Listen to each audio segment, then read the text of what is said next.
The sun hung low in the sky, painting the forest in hues of gold and amber as our group of 5 reached the river's edge. We had been hiking for hours through Pisgah National Forest, and the sound of rushing water had been our beacon for the last mile or so. As we broke through the tree line, the sight of the wide, sparkling river took our breath away. I stepped forward, taking in the scene. The water rushed over smooth, dark stones, creating a symphony of gurgles and splashes. On the far bank, tall pines swayed gently in the breeze, their reflections shimmering on the water's surface. "Well, folks, looks like we've reached our first major obstacle," I said, turning to face my companions. There was Jake, my best friend since college, his wife Sarah, and our new friends Mike and Lisa, whom we'd met at the trailhead this morning. Jake stepped up beside me, his eyes scanning the river. "Think it's safe to cross, Alex?" I nodded. "Should be. The water doesn't look too deep and the current seems manageable. We just need to be careful and stick together." Sarah looked apprehensive. "Are you sure? It looks pretty wide." I gave her a reassuring smile. "Don't worry, Sarah, I've crossed rivers like this before. We'll take it slow and steady." Mike, ever the enthusiast, was already unlacing his boots. "Well, what are we waiting for? Let's do this." Lisa rolled her eyes at her husband's eagerness, but started preparing as well. "Just don't go rushing in, honey. Let Alex lead the way." I appreciated Lisa's trust in me. As the most experienced hiker in the group, I felt responsible for their safety. I began to outline our crossing strategy. "All right, here's the plan. We'll form a line, holding onto each other's backpacks. I'll go first to test the depth and current. Jake, you're behind me, then Sarah, Lisa, and Mike. You bring up the rear. Keep your eyes on the person in front of you and take slow, deliberate steps. If anyone feels unsteady, say something immediately. Got it?" A chorus of agreement rang out, and we began our final preparations. We secured our backpacks, making sure everything was waterproofed, and removed our boots, tying the laces together and hanging them around our necks. As I stepped into the cool, rushing water, a shiver ran up my spine. Whether from the temperature or a sudden sense of unease, I couldn't tell. I pushed the feeling aside and focused on the task at hand. "Okay, everyone, here we go. Remember, slow and steady." The rocks beneath my feet were slippery, but I found secure footing as I moved deeper into the river. The water rose to my knees, then my thighs, the current pushing against me with increasing force. "You okay back there, Jake?" I called over my shoulder. "All good, Alex. This is actually kind of refreshing." I heard Sarah's nervous laughter behind him. "Speak for yourself. This water's freezing." We were about halfway across when I felt the riverbed drop suddenly. The water surged up to my chest and I had to brace myself to avoid being swept away. "Whoa, deep spot here, guys. Take it extra slow." I heard Mike's excited whoop from the back of the line. "This is awesome. It's like a real adventure now." Lisa's exasperated reply floated over the sound of the rushing water. "Mike, honey, could you take this a little more seriously? We're in the middle of a river, for crying out loud." Despite the challenges, we made steady progress. As we neared the far bank, the water level began to decrease, and I felt a surge of accomplishment. We had done it. Climbing onto the rocky shore, I turned to help the others out of the water. One by one, they joined me on dry land, faces flushed with a mix of exertion and excitement. Jake clapped me on the back. "Nice job leading us across, Alex. That was actually kind of fun." Sarah wrung water out of her shirt, shaking her head. Fun isn't exactly the word I'd use, but I'm glad we made it. As we caught our breath and put our boots back on, I couldn't shake the feeling that something was off. The forest on this side of the river seemed different. The trees were denser, their shadows deeper and more ominous. I tried to spot familiar landmarks from our map, but found none. "Hey, Alex," Lisa called, interrupting my thoughts. "Where should we set up camp?" I pushed my concerns aside, chalking it up to fatigue from the crossing. "Let's head a little further in. We want to be away from the river in case the water level rises overnight." We hiked for another 15 minutes before finding a suitable clearing. As we set up our tents and gathered wood for a fire, the strange feeling I had earlier began to fade. The familiar routine of making camp grounded me, and soon the sound of laughter and friendly banter filled the air. As night fell, we gathered around the crackling fire, sharing stories and roasting marshmallows. The stars twinkled brightly overhead, unobscured by light pollution. It was a perfect evening in the wilderness. You know, Mike said, leaning back on his elbows. I was a bit nervous about this trip at first, but now, this is incredible. Thanks for inviting us along, guys. Jake raised his mug of hot chocolate in a toast. Here's to new friends and new adventures. We all clinked mugs, the warmth of friendship and firelight keeping the chill of the night at bay. As the conversation flowed, I found myself relaxing, the earlier sense of unease all but forgotten. It wasn't until much later, as I was drifting off to sleep in my tent, that the feeling returned. A sound from the forest jolted me awake, a rustling that seemed too deliberate to be wind or wildlife. I sat up, straining my ears in the darkness. There it was again, a whisper-soft sound, almost like voices, but not quite. It was as if the trees themselves were murmuring to each other in a language just beyond my comprehension. "Jake," I whispered, nudging my tent mate. "You hear that?" Jake groaned and rolled over. "Hear what?" "Go to sleep, Alex. You're imagining things." I lay back down, telling myself Jake was right. It was probably just the wind, or my mind playing tricks on me. But as I finally drifted off to sleep, I couldn't shake the feeling that something in this forest was watching us, waiting. The next morning dawned bright and clear, the events of the night seeming like a distant dream. As we emerged from our tents, the forest looked perfectly normal in the morning light. Birds chirped, squirrels chattered, and a gentle breeze rustled the leaves. "Rise and shine, campers," Mike called out cheerfully, already stoking the remnants of last night's fire. "Who's up for some breakfast before we head back?" As the others busied themselves with breakfast preparations, I walked to the edge of our campsite, trying to get my bearings. The river should be just beyond those trees, I thought. But something felt off about the landscape. Had those hills been there yesterday? Sarah appeared at my side, a steaming mug in her hand. "Everything okay, Alex? You look worried." I forced a smile. "Just trying to plan our route back. Come on, let's eat. We've got a river to cross." Little did I know, as we sat there enjoying our breakfast, laughing and planning the day ahead, that the river we had crossed yesterday was no longer there.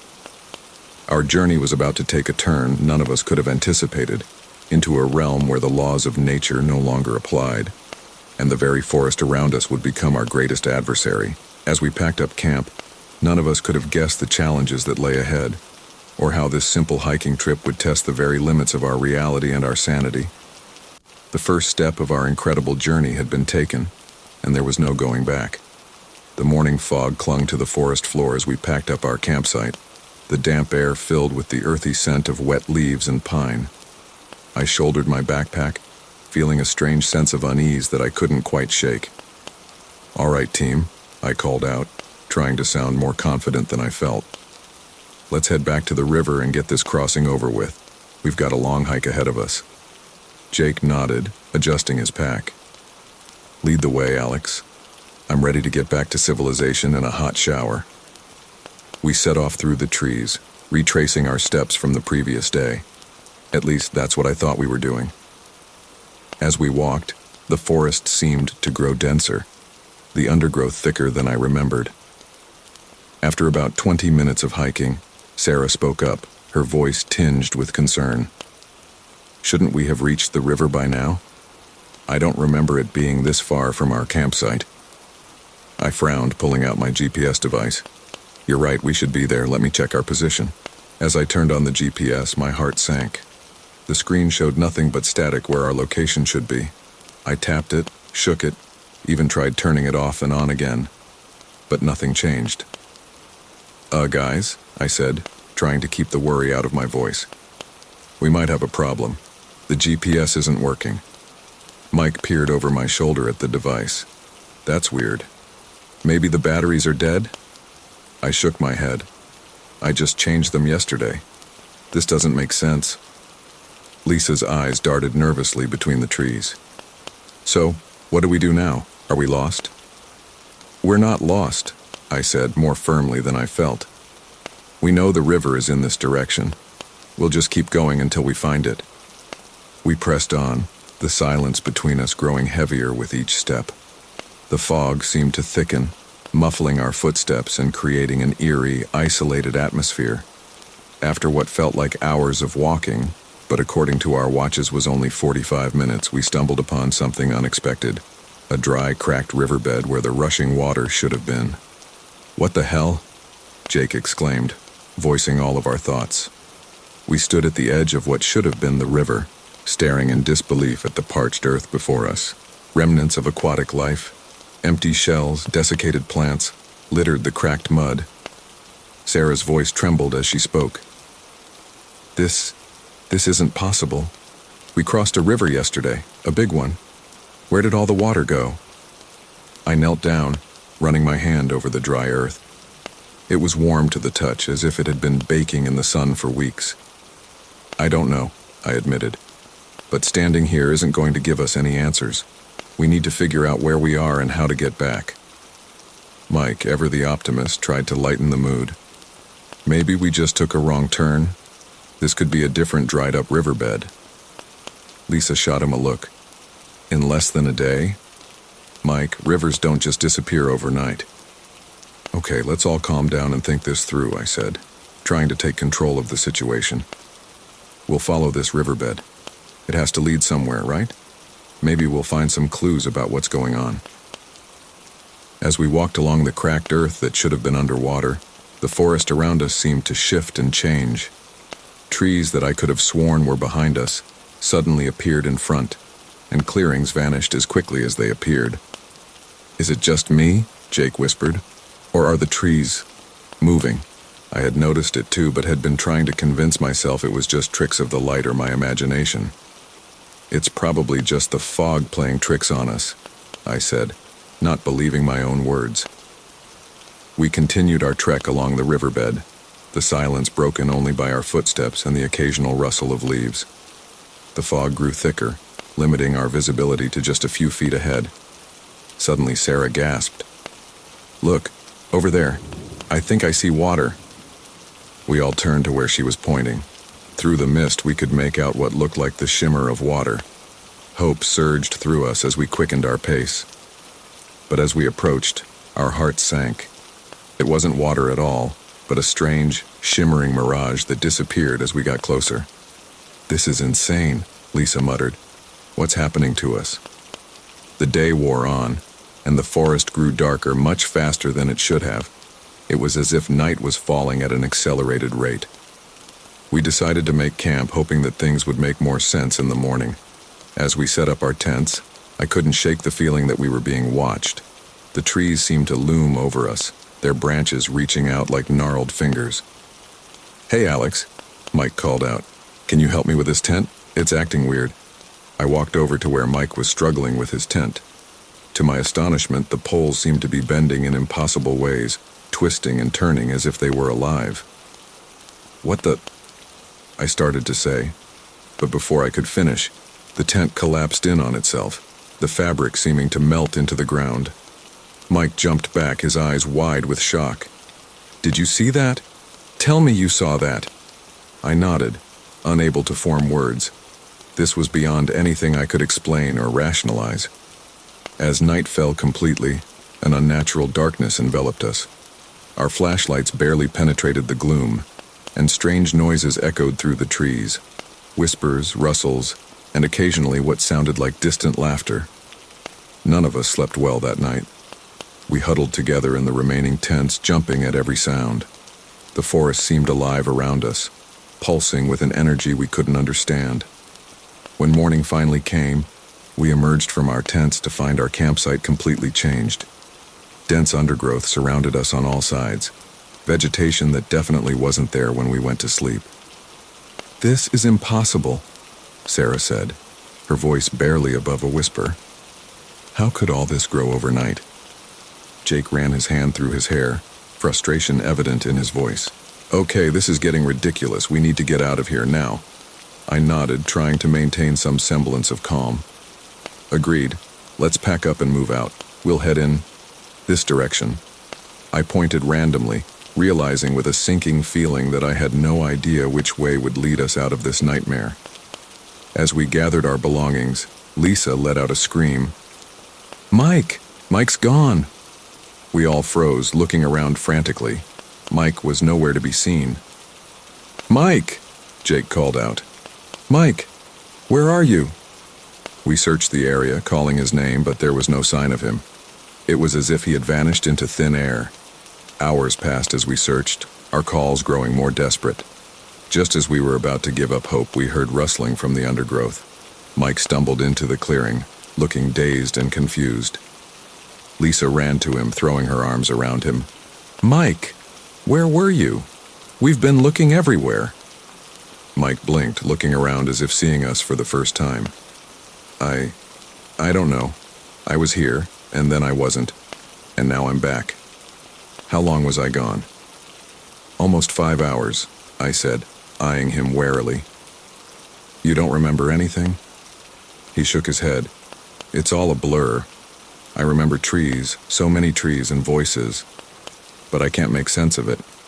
We all exchanged worried glances. Something was very, very wrong with this forest, and we were trapped in the middle of it. As we stood there, trying to process what was happening, I noticed something on a nearby tree. Stepping closer, I saw strange symbols carved into the bark, pulsing with a faint, otherworldly light. "Guys," I called out, my voice shaking, "you need to see this." As the others gathered around, the symbols seemed to shift and change, as if alive. A chill ran down my spine as I realized that whatever was happening to us, whatever this forest had become, it was far beyond anything we could have imagined. The ground beneath our feet began to shift and ripple like water, and I knew in that moment that our ordeal was far from over. We were lost in a place where the laws of nature no longer applied, and our fight for survival and sanity was only just beginning. The morning light filtered weakly through the dense canopy above us, casting eerie shadows that seemed to move of their own accord. We had spent a restless night huddled together, the strange events of the previous day weighing heavily on our minds. As we gathered our belongings, preparing to push on, an unsettling silence hung in the air. "Everyone ready?" I asked, my voice sounding unnaturally loud in the quiet forest. Jake nodded, his usual cheerful demeanor replaced by grim determination. "Ready as we'll ever be, Alex. Which way are we heading?" I hesitated, realizing I had no idea which direction might lead us to safety. "I think this way," I said, pointing to what seemed like a less dense area of the forest. As we started walking, the undergrowth seemed to part before us, creating a path where none had existed before. It was both convenient and deeply unsettling. "Is it just me?" Sarah whispered. "Or is the forest helping us?" Before I could respond, a faint sound caught my attention. It was barely audible at first, like the rustle of leaves in a gentle breeze. But there was no wind. "Do you guys hear that?" Lisa asked, her eyes darting nervously from tree to tree. We all stopped, straining our ears. The sound grew louder, transforming into something that made my skin crawl. It was a whisper, but not human. It seemed to come from the leaves themselves, a soft susurration that almost formed words. Mike's face paled. It's like the trees are talking to each other." "Don't be ridiculous," Jake snapped, but his voice lacked conviction. "Trees don't talk." As if in response to Jake's statement, the whispers intensified. They surrounded us, coming from every direction at once. I could almost make out words, fragments of sentences in a language just beyond my comprehension. "Let's keep moving," I said, trying to keep the fear out of my voice. "Stay close together." We pressed on, the whispers following us like an invisible cloud. The forest seemed to shift and change with each step, the trees rearranging themselves when we weren't looking directly at them. It was disorienting, making it impossible to tell if we were making any progress or just walking in circles. Suddenly, Sarah grabbed my arm. "Look, up ahead," I see a clearing. Sure enough, there was a break in the trees ahead, sunlight streaming through. Hope surged through me as we quickened our pace. But as we approached, the clearing seemed to recede, always remaining just out of reach. "This is impossible," Jake muttered, frustration evident in his voice. We pushed forward, determined to reach the elusive open space. The whispers grew louder, more insistent, as if trying to hold us back. Just as I thought we might never reach it, we burst through the tree line into more forest. The clearing had vanished as if it had never existed. "No," Lisa cried out, sinking to her knees. "This can't be happening." I knelt beside her, placing a comforting hand on her shoulder. "We can't give up, Lisa. We'll find a way out of this." As we caught our breath, trying to come to terms with our situation, I noticed Mike staring intently at something in the distance. "Mike, what is it?" I asked. He blinked, as if coming out of a trance. "I thought I saw... Never mind. It's gone now." We decided to take a break, needing to rest and regroup. As we sat in a small circle, sharing what little food we had left, the whispers continued, now punctuated by other strange noises, creaks and groans that seemed to come from the very earth beneath us. "We need to figure out what's going on," Jake said between bites of a granola bar. "This isn't natural. None of this makes any sense." Sarah nodded in agreement. "It's like we've stepped into some kind of, I don't know, alternate reality or something. Whatever it is," I added, "we need to find a way to navigate it. There has to be some logic to this place, even if it's not logic as we understand it." As we discussed our options, I noticed Mike becoming increasingly distracted, his gaze constantly drawn to the surrounding forest. "Mike," I called out, "you okay?" He didn't respond. Instead, he stood up abruptly and started walking away from our group. "Mike!" Lisa shouted, jumping to her feet. "Where are you going?" But Mike didn't seem to hear her. He disappeared into the trees, moving with purpose toward some unseen destination. "We have to go after him!" Lisa cried, panic in her voice. We quickly gathered our things and followed Mike's trail. The forest seemed to close in behind us, erasing any sign of our passage. The whispers grew more intense, almost gleeful, as if celebrating our deepening confusion. We searched for hours, calling Mike's name until our voices grew hoarse. The forest played tricks on us, showing us glimpses of what might have been Mike, only to reveal a oddly shaped tree or a shadow when we got closer. As the day wore on, exhaustion and despair began to set in. We were about to give up when we heard a rustling nearby. Mike stumbled out of the underbrush, looking dazed and confused. "Mike!" Lisa cried, running to embrace him. "Where have you been? We've been looking everywhere for you." Mike blinked, looking around as if seeing us for the first time. I don't know. I was with you and then... I can't remember." "You've been gone for hours," I said, studying him closely. "What happened?" He shook his head, frustration evident on his face.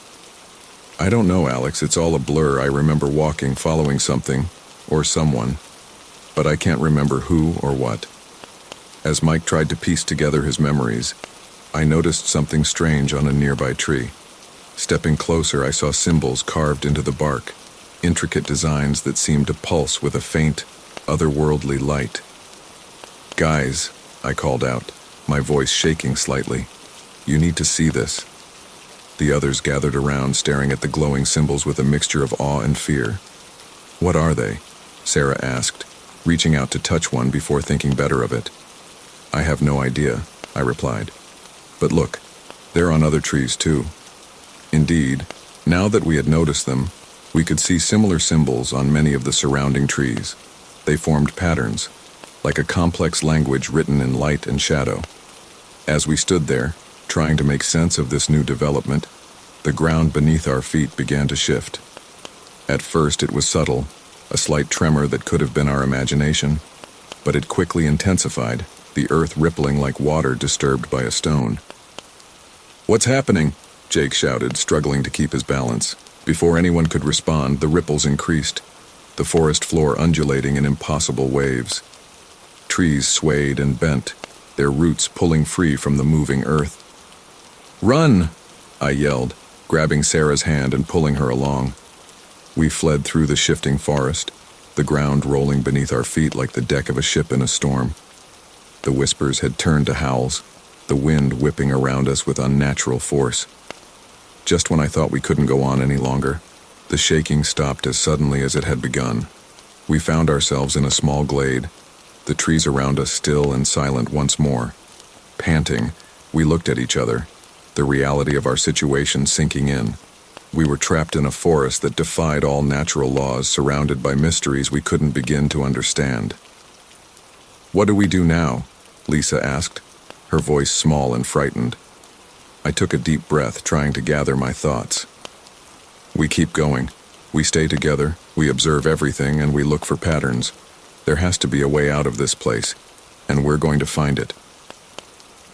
As night began to fall, casting long shadows through the trees, we set up camp in the glade. The symbols on the trees glowed brighter in the darkness, casting an eerie light over our small group. We huddled close together, each lost in our own thoughts, listening to the whispers that never truly faded. The whispering forest had us in its grip, and as I looked at the tired, scared faces of my friends, I wondered if we would ever find our way back to the world we knew. But as I drifted off into an uneasy sleep, one thing became clear. Our journey through this impossible place was far from over. The forest had more secrets to reveal, and we had no choice but to face them, whatever the cost. The pale light of dawn filtered through the dense canopy, rousing us from our fitful sleep. As I blinked away the remnants of unsettling dreams, a sense of disorientation washed over me. The glade where we had made camp seemed different somehow, the trees closer, the undergrowth thicker. "Rise and shine, everyone," I called out, my voice sounding strange in the eerie quiet of the forest. "We need to get moving." As the others stirred, I reached for my watch to check the time. The moment my eyes fell on its face, I felt a jolt of shock. The hands were spinning wildly, whirling around the dial at an impossible speed. "What the hell?" I muttered, tapping the watch face. Jake, always the early riser, noticed my confusion. "What's wrong, Alex?" I held out my wrist, showing him the malfunctioning timepiece. "Look at this, it's gone haywire." Jake's eyes widened as he watched the spinning hands. That's not possible." By now, the others had gathered around, their faces a mix of curiosity and concern as they observed the phenomenon. Sarah checked her own watch and gasped. "Mine's doing it too. What's happening?" We all checked our devices, watches, phones, anything with a clock. Every single one was behaving erratically, some spinning forward, others backward, all at dizzying speeds. Mike let out a nervous laugh. "Well, I guess we can add time going crazy to our list of impossible things happening in this forest." Lisa shot him a worried glance. "This isn't funny, Mike. What if time itself is messed up here?" Her words hung in the air, the implications sinking in. If time wasn't behaving normally, how long had we really been in this forest? How much time had passed in the outside world? I took a deep breath, trying to maintain some semblance of calm. "Okay, let's not panic. We need to keep moving, try to find a way out of here. Maybe this is just localized to this area." We packed up our meager camp and set off, the spinning clocks a constant reminder of our bizarre situation. As we walked, the forest seemed to shift and change around us, trees appearing older or younger with each blink. After what felt like hours of walking, though our unreliable timepieces made it impossible to know for sure, we stumbled upon a small clearing. In the center stood the dilapidated remains of an old cabin. "Finally, some sign of civilization," Jake exclaimed, relief evident in his voice. We approached the cabin cautiously, its weathered boards and sagging roof a testament to years of neglect. But as we drew closer, something strange began to happen. The cabin started to change before our eyes. The rotting wood began to knit itself back together, the roof straightening, windows reappearing in empty frames. It was as if we were watching the structure age in reverse. "Are you guys seeing this?" Sarah whispered, her voice trembling. We watched in awe as the cabin continued its transformation, becoming newer and sturdier with each passing moment. But then, just as suddenly as it had begun, the process reversed. The newly restored cabin began to age rapidly, wood graying and warping, nails rusting and pulling free. "It's like the cabin is trapped in some kind of time loop," I said, struggling to make sense of what we were seeing. Mike stepped closer, reaching out to touch the ever-changing structure. The moment his fingers made contact, he jerked back with a yelp. It's like touching time itself," he gasped. I don't know what I saw. Flashes of people, lives lived in this cabin. It's overwhelming." Lisa pulled him back, concern etched on her face. "Be careful. We don't know what this could do to you." As we stood there, watching the cabin cycle through its endless loop of decay and renewal, I felt a strange sensation creeping over me. My memories of the world outside the forest began to feel hazy, distant. In their place, visions of ancient trees and primeval forests filled my mind. "Guys," I said, my voice sounding far away even to my own ears. "Something's happening to me. My memories, they're changing." The others turned to me, alarm evident in their expressions. Jake gripped my shoulders, his face swimming in and out of focus. "Alex, stay with us. Focus on my voice. What do you remember?" I blinked, trying to concentrate. "I remember trees. So many trees. They're old, ancient.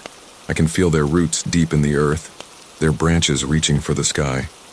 It's like I've always been here, always been a part of this forest." Sarah's voice cut through the visions. "That's not right, Alex. We've only been here for... She trailed off, confusion clouding her features. "How long have we been here?" The question hung in the air, unanswerable. Our distorted perception of time made it impossible to know how long we'd been trapped in this impossible place. As we grappled with our fading memories and the reality-bending phenomena around us, a new sound caught our attention. Voices, faint but distinctly human, were approaching from the other side of the clearing. We tensed, unsure whether to hide or call out for help.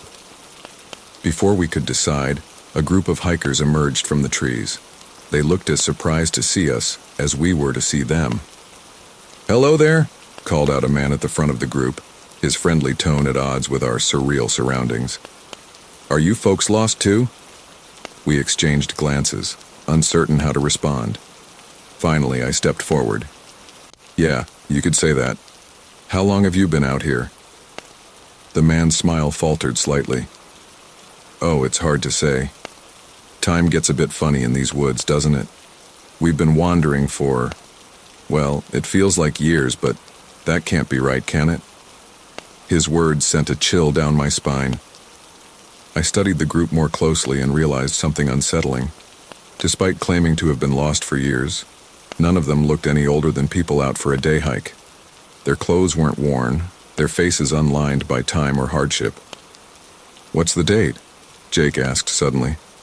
"The date when you started your hike?" The hikers looked at each other, confusion evident on their faces. "It was July 15th, I think," one of them said hesitantly. 2019. Or was it 2020? Sarah gasped. "But that's years ago. How is this possible?" The new group seemed just as bewildered by this information as we were. As we tried to make sense of the situation, comparing notes and experiences, the forest around us continued its impossible transformations. Trees grew and withered in the blink of an eye. Flowers bloomed and died in seconds. "We need to get out of here," Lisa said, her voice tight with fear. "All of us. There has to be a way." The leader of the other group nodded solemnly. "We've been trying, but every time we think we've found a way out, the forest changes. It's like it doesn't want us to leave." As we stood there, two groups of lost souls in a time-twisted forest, I felt a sudden, overwhelming fatigue wash over me. My eyelids grew heavy, the world around me blurring. Alex? Jake's voice sounded distant, concerned. Are you okay?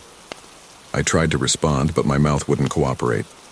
The last thing I saw before darkness claimed me was the worried faces of my friends, the ever-changing cabin, and the trees that seemed to be closing in around us.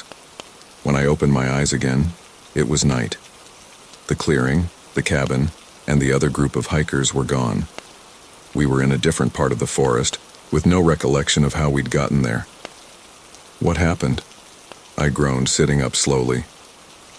You passed out, Sarah explained, her voice tight with worry. We all did, one by one. When we woke up, we were here. It's like we blinked and time just skipped. I looked around at my friends, noting the fear and exhaustion etched on their faces. The forest had taken on a new level of menace, its temporal distortions threatening not just our sense of time, but our very identities. As we sat there in the dark, surrounded by whispers and shifting shadows, one thing became clear. Our grasp on reality was slipping. The forest was changing us, just as it changed itself. And if we didn't find a way out soon, we might lose ourselves entirely to its timeless, endless expanse. The trees loomed over us, their branches seeming to reach out in the darkness. And in the distance, barely audible over the rustling leaves, I could have sworn I heard laughter, ancient, knowing, and utterly inhuman. Our journey through this time-twisted nightmare was far from over, and as I looked at the confused, frightened faces of my friends, I wondered if we would ever truly find our way back to the world we once knew. The forest had become a labyrinth of shifting realities and distorted time. We had lost all sense of how long we'd been wandering, our minds struggling to grasp the ever-changing world around us. It was during one of our brief moments of lucidity that we stumbled upon something that would change everything. Guys, look! Sarah's voice cut through the perpetual whispers of the forest. There's something different up ahead. We followed her gaze, our eyes widening as we took in the sight before us. In a vast clearing stood a tree unlike any we had ever seen. It towered above the surrounding forest, its trunk wider than a house, its branches reaching impossibly high into the sky. But what truly set it apart was the pulsating energy that seemed to emanate from its very core. What is that? Jake whispered, his voice a mix of awe and fear. I stepped forward, drawn by an inexplicable urge to get closer. I think this might be the center of it all, the heart of the forest. As we approached, the air around us seemed to thicken, charged with an otherworldly energy. The pulsing of the tree matched the rhythm of our heartbeats, creating an unsettling synchronicity. Lisa reached out, her hand hovering inches from the bark. Should we touch it? Before anyone could answer, I found my own hand moving of its own accord. The moment my fingers made contact with the rough bark, a jolt of energy surged through me. My mind exploded with visions, flashes of other worlds, glimpses of realities beyond our comprehension. I saw a vast forest spreading across alien landscapes, trees that walked and talked, worlds where time flowed backwards or sideways. I saw the birth and death of universes, all connected by an intricate web of roots and branches that transcended space and time. With a gasp, I pulled my hand away, staggering backward. The others caught me, their faces etched with concern. Alex, are you okay? Mike asked, steadying me. I blinked, trying to process what I had seen. I saw everything. Other worlds, other realities. This tree, it's not just the heart of this forest. It's connected to something much, much bigger. Jake frowned, skepticism warring with the impossible things we'd already witnessed. What are you saying? That this tree is some kind of interdimensional hub? I nodded slowly, the vision still swirling in my mind. I think so, and I think it might be our way out of here. But it's also incredibly dangerous. One wrong move, and we could end up somewhere far worse than this forest. Sarah stepped forward, her hand outstretched towards the tree. Let me try. Maybe if we all experience it, we can figure out how to use it. But before she could make contact, a low rumble shook the ground. The tree's pulsing intensified, and suddenly, a voice that wasn't quite a voice filled our minds. "Seekers," it resonated, more feeling than sound. "You have found the Nexus, but are you prepared for the knowledge it offers, the paths it reveals?" We stood frozen, unsure if we were collectively hallucinating or if the tree was actually communicating with us. "What are you?" I found myself asking, my voice sounding small in the face of this cosmic entity. The answer came not in words, but in a flood of images and sensations. We saw the tree as a sentient being, ancient beyond measure, a guardian of realities and keeper of cosmic secrets. "Choice," the tree entity conveyed. "You stand at a crossroads. Embrace the knowledge and leave your old selves behind, or reject it and find your way back to your world. But know this, the choice once made cannot be unmade."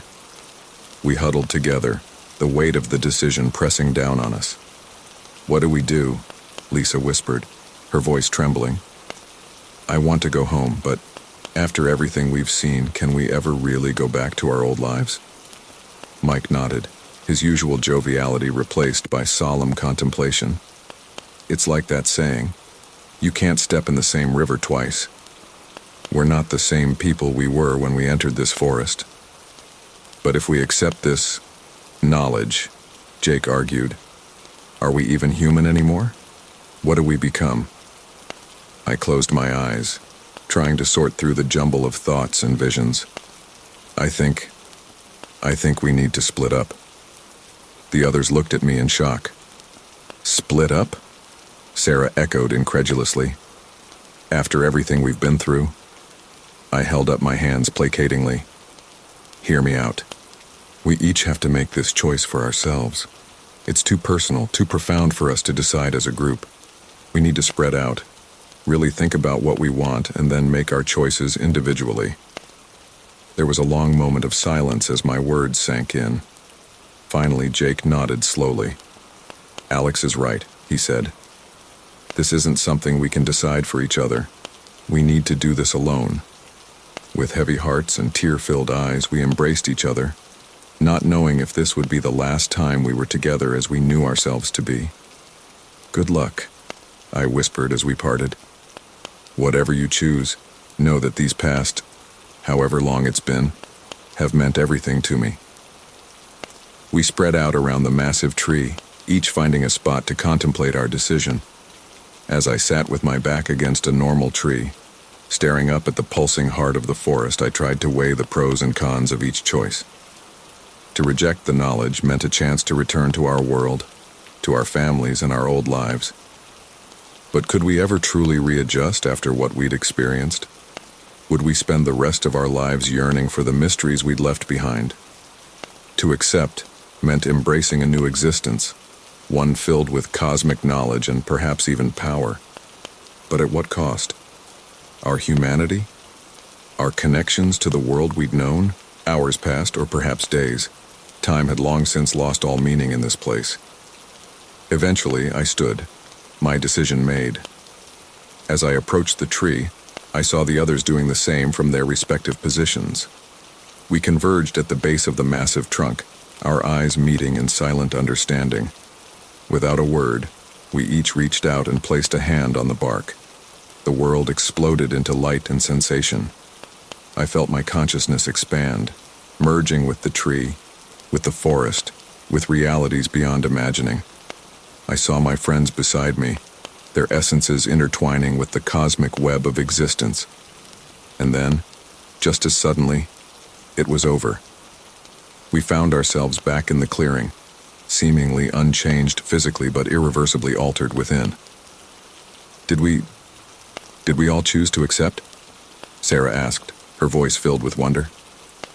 I nodded, a smile spreading across my face. I think we did. I think deep down, we all knew we couldn't go back. Not really. So what now? Mike asked, flexing his fingers as if expecting to see cosmic energy crackling between them. As if in answer, the tree's pulsing changed rhythm. A section of bark slid away, revealing a hidden passage that led into the heart of the trunk. "Now," the tree entity communicated, "you begin your true journey. Enter and embrace your new existence as guardians of the cosmic forest." We stood at the threshold of our new life, the passage beckoning us forward. With one last look at each other, friends, fellow travelers, and now something far more, we stepped into the unknown. As the passage sealed behind us, I felt a profound sense of both loss and anticipation. We had left behind our old world, our old selves. But ahead lay an existence of wonder and infinite possibility. The heart of the forest had changed us irrevocably and eternally, and as we ventured deeper into our new reality, I knew that our greatest adventure was only just beginning. The darkness was absolute.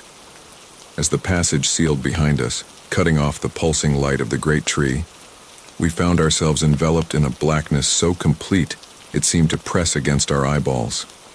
The air was thick with the scent of damp earth and something else, something ancient and unnameable. "Can anyone see anything?" Sarah's voice quavered in the darkness, tinged with a mix of fear and excitement. "Not a thing," Jake replied, his usual bravado noticeably absent. "It's like being buried alive."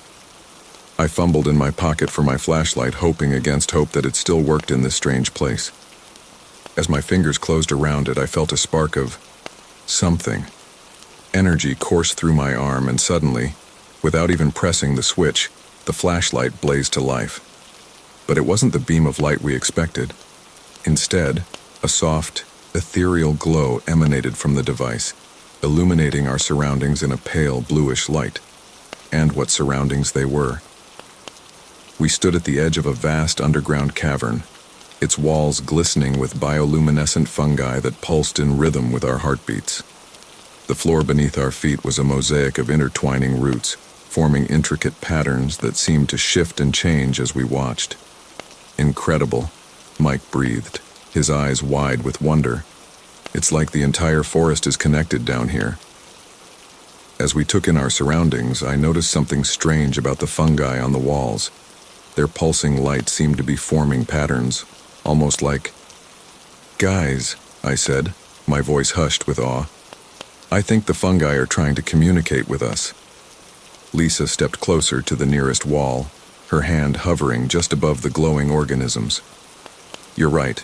Look, it's like they're forming words, but in a language I've never seen before."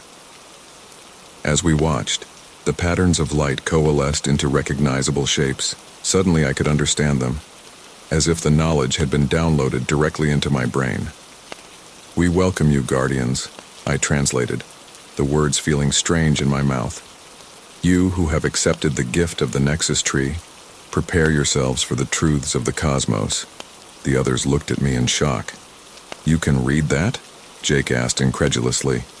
I nodded, feeling a mixture of excitement and trepidation.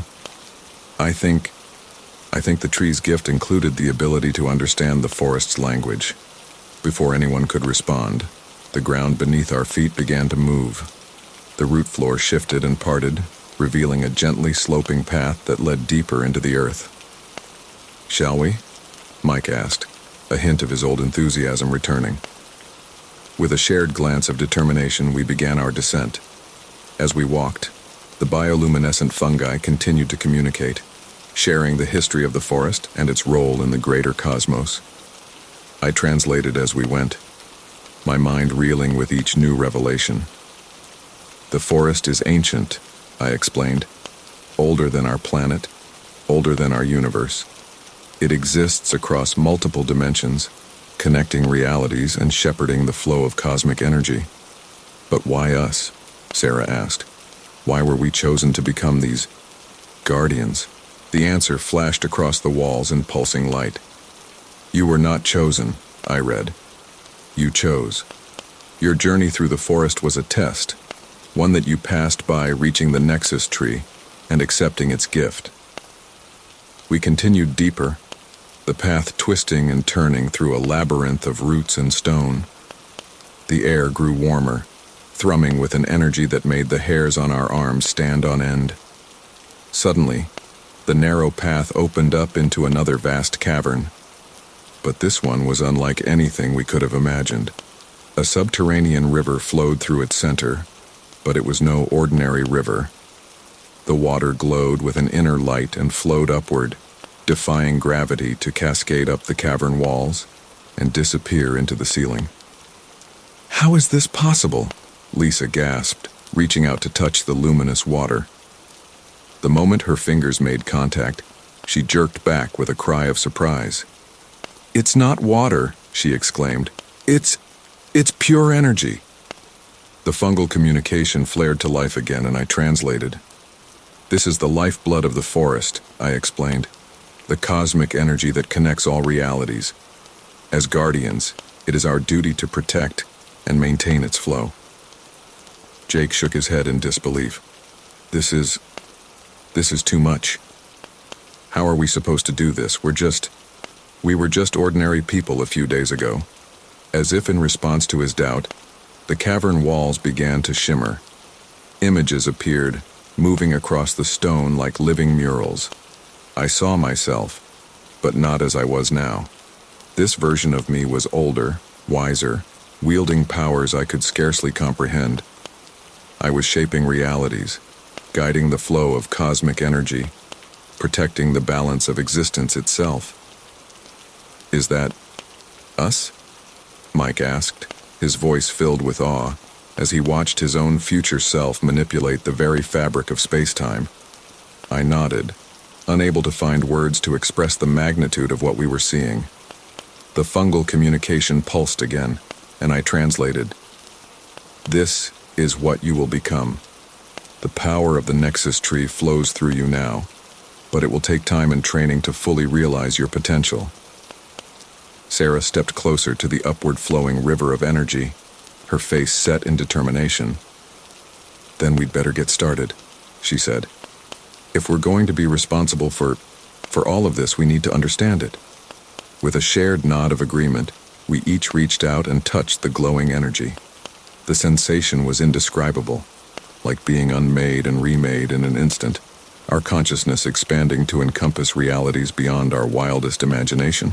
Visions flooded our minds, the birth and death of stars, the intricate web of roots that connected countless worlds, the delicate balance of energies that kept the multiverse in harmony. We saw the threats too, cosmic horrors that sought to disrupt the balance, to consume entire realities. When the visions faded, we found ourselves changed. Knowledge that would have driven our old selves mad now felt natural, as if we'd always known it. The cave around us seemed different too, more alive, more connected to the greater whole of existence.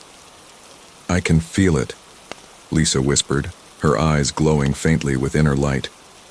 "The pulse of the cosmos, the rhythm of realities. It's beautiful." Mike nodded, flexing his fingers as tendrils of energy danced between them. "And terrifying," he added. "The responsibility we've taken on, it's enormous. But we're not alone," I reminded them, feeling the presence of countless other guardians across the multiverse. "We're part of something greater now." Jake, who had been quiet for a while, finally spoke up. "So what's our first move? How do we even begin to be these guardians?"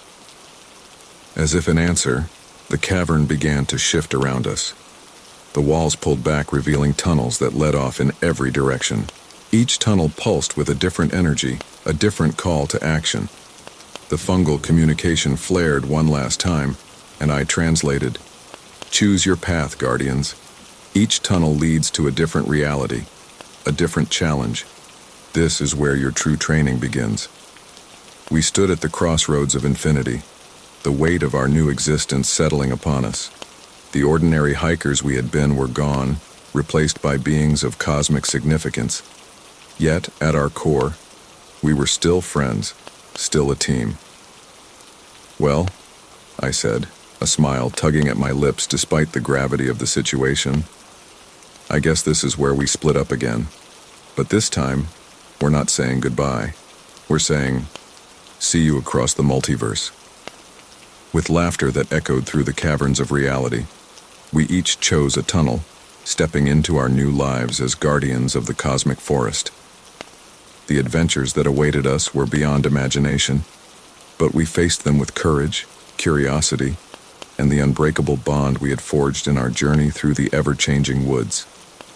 As I stepped into my chosen tunnel, feeling the pulse of a new reality calling to me, I couldn't help but think back to where it all began.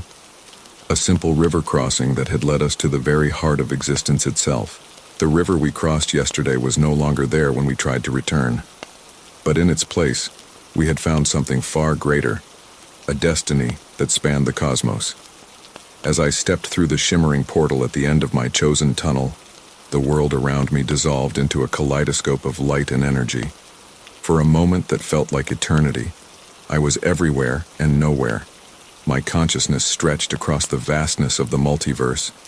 Then, with a sudden snap, reality coalesced around me once more.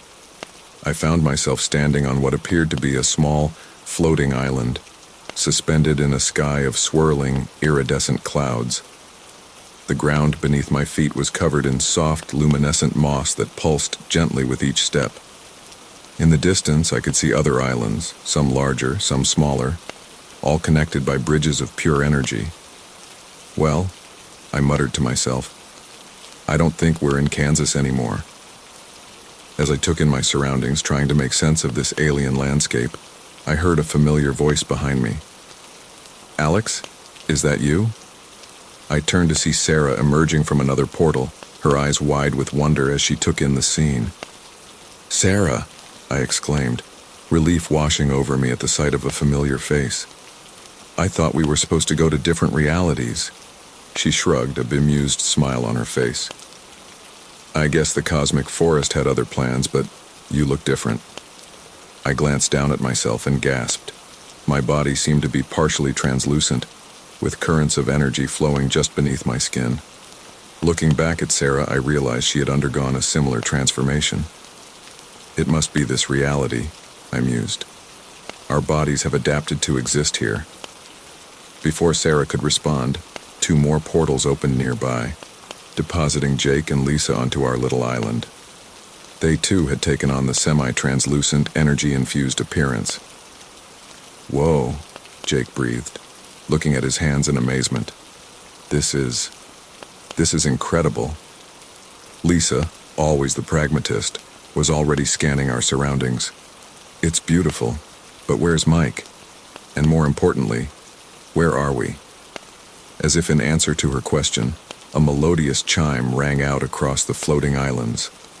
A bridge of energy formed, connecting our island to a much larger one in the distance. Standing on that island was a figure that radiated power and wisdom. Welcome, young guardians.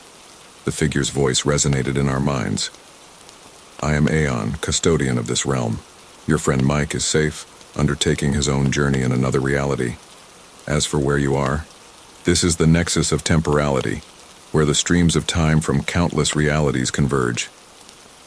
We exchanged glances, still struggling to process everything we were experiencing. So, Aeon, Jake ventured, what exactly are we supposed to do here? Aeon's form shimmered, and suddenly they were standing among us. Up close, I could see that their body was composed entirely of shifting timelines, images of past, present, and future flowing through them like a living tapestry. Your task, young guardians, is to learn the intricacies of temporal manipulation, Aeon explained.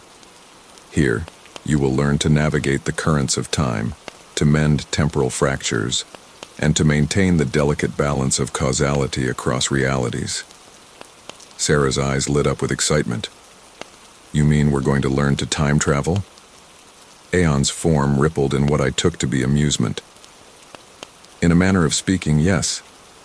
But be warned, with great power comes great responsibility. The tiniest alteration in the timeline of one reality can have catastrophic consequences across the multiverse. As Aeon spoke, the sky above us shifted, revealing glimpses of other worlds and times. I saw dinosaurs roaming primordial jungles, gleaming futuristic cities, and everything in between. Your training begins now, Aeon announced. Observe. With a graceful gesture, Aeon plucked a strand of energy from the air. The strand expanded into a window, showing a scene from what appeared to be medieval Europe. A plague was ravaging a village, bodies piling up in the streets. "This reality is on the brink of collapse," Aeon explained. "The plague was never meant to hit this village. A time fracture has allowed it to spread out of its proper course. Your task is to mend the fracture and redirect the timeline." We gathered around the temporal window, our minds racing with the implications of what we were about to do. "But how do we do that without causing more damage?" Lisa asked, her voice tinged with concern. Aeon nodded approvingly. "A wise question. You must learn to see the threads of causality, to understand the ripple effects of your actions across time and space. Over the next few hours, or was it days? Time seemed to flow differently here. Aeon guided us through the basics of temporal manipulation. We learned to see the intricate web of cause and effect, to identify fractures in the timeline, and to delicately reshape the flow of events. It was mind-bending work, requiring a level of focus and perception I never knew I possessed. But with each successful intervention, I felt my power and understanding grow. Finally, Aeon deemed us ready to tackle the plagued village. "Remember," they cautioned, "your goal is not to prevent all suffering, but to restore the natural flow of time for this reality. Be precise, be compassionate, but above all, be mindful of the greater balance." With a deep breath, we reached out together, our energies intertwining as we carefully began to mend the temporal fracture. I felt the weight of countless lives in my hands, the responsibility almost overwhelming. But as we worked, guided by our newfound knowledge and Aeon's watchful presence, I also felt a profound sense of purpose. Slowly but surely, the timeline began to shift. The plague's path altered, steering clear of the village. I watched as the piles of bodies faded from existence, replaced by scenes of everyday medieval life. It wasn't perfect. Hardship and disease still existed, but the catastrophic deviation had been corrected. As we withdrew from the temporal window, I felt a mix of exhilaration and exhaustion. Looking at my friends, I saw the same combination of triumph and solemnity in their eyes. "Well done, young guardians," Aeon commended us. "You have taken your first steps into a larger world of responsibility and power." Jake let out a long breath. "That was intense. Is this what we'll be doing from now on? Hopping around time, fixing things?" Aeon's form shimmered with what might have been a smile. "This is but one aspect of your duties as guardians. The multiverse is vast and its needs are many. But yes, maintaining the integrity of timelines across realities will be a significant part of your work." As Aeon spoke, I noticed something strange happening to my hands. They seemed to be aging rapidly, wrinkles forming and then smoothing out, cycling through a lifetime in seconds. Guys?" I said, my voice shaking slightly. "Something weird is happening." The others looked down at themselves, gasping as they saw the same phenomenon occurring to their own bodies. Aeon observed us calmly. "Ah, yes. Your prolonged exposure to the raw temporal energies of this realm is having some interesting effects. Do not be alarmed. This is part of your adaptation process." Sarah watched in fascination as her hair grew long and then short again in rapid succession. "This is incredible. It's like we're experiencing multiple timelines simultaneously." "Indeed." Aeon nodded. "As guardians, you must learn to perceive and exist across multiple temporal states. This disorientation is temporary, a necessary step in your evolution." As we grappled with our fluctuating appearances, a new sound caught our attention. It was a discordant note, jarring against the harmonious background hum of the Nexus. Aeon's form tensed. "A major temporal disturbance. It seems your next test has arrived sooner than expected." A new window opened in the air before us, showing a scene of chaos. A futuristic city was under attack, but not from any conventional force. Rifts in time were opening randomly throughout the metropolis, dinosaurs rampaging down boulevards while chunks of buildings vanished. replaced by primitive huts or void-like emptiness. The temporal fabric of this reality is unraveling, Aeon explained urgently. If not contained, this disturbance could spread, causing untold damage across the multiverse. We looked at each other, our earlier fatigue forgotten in the face of this new crisis. Despite the enormity of the task before us, I felt a surge of confidence. We had been chosen for this, gifted with incredible powers and knowledge. We were guardians of the cosmic forest, protectors of the very fabric of reality. "Well, team," I said, a determined smile on my face. "Looks like we've got work to do." As we stepped towards the temporal window, ready to plunge into the chaos and set things right, I couldn't help but marvel at how far we'd come. From lost hikers in a strange forest to cosmic guardians tasked with maintaining the balance of all realities. It was a journey beyond imagination, and somehow, I knew it was only the beginning. With a shared nod of determination, we entered the rift, ready to face whatever challenges awaited us on the other side. The nexus of temporality faded behind us, but Aeon's last words echoed in our minds. "Remember, young guardians, time is not a river flowing in one direction, but an ocean of possibilities. Navigate it wisely, for the fate of all realities rests in your hands."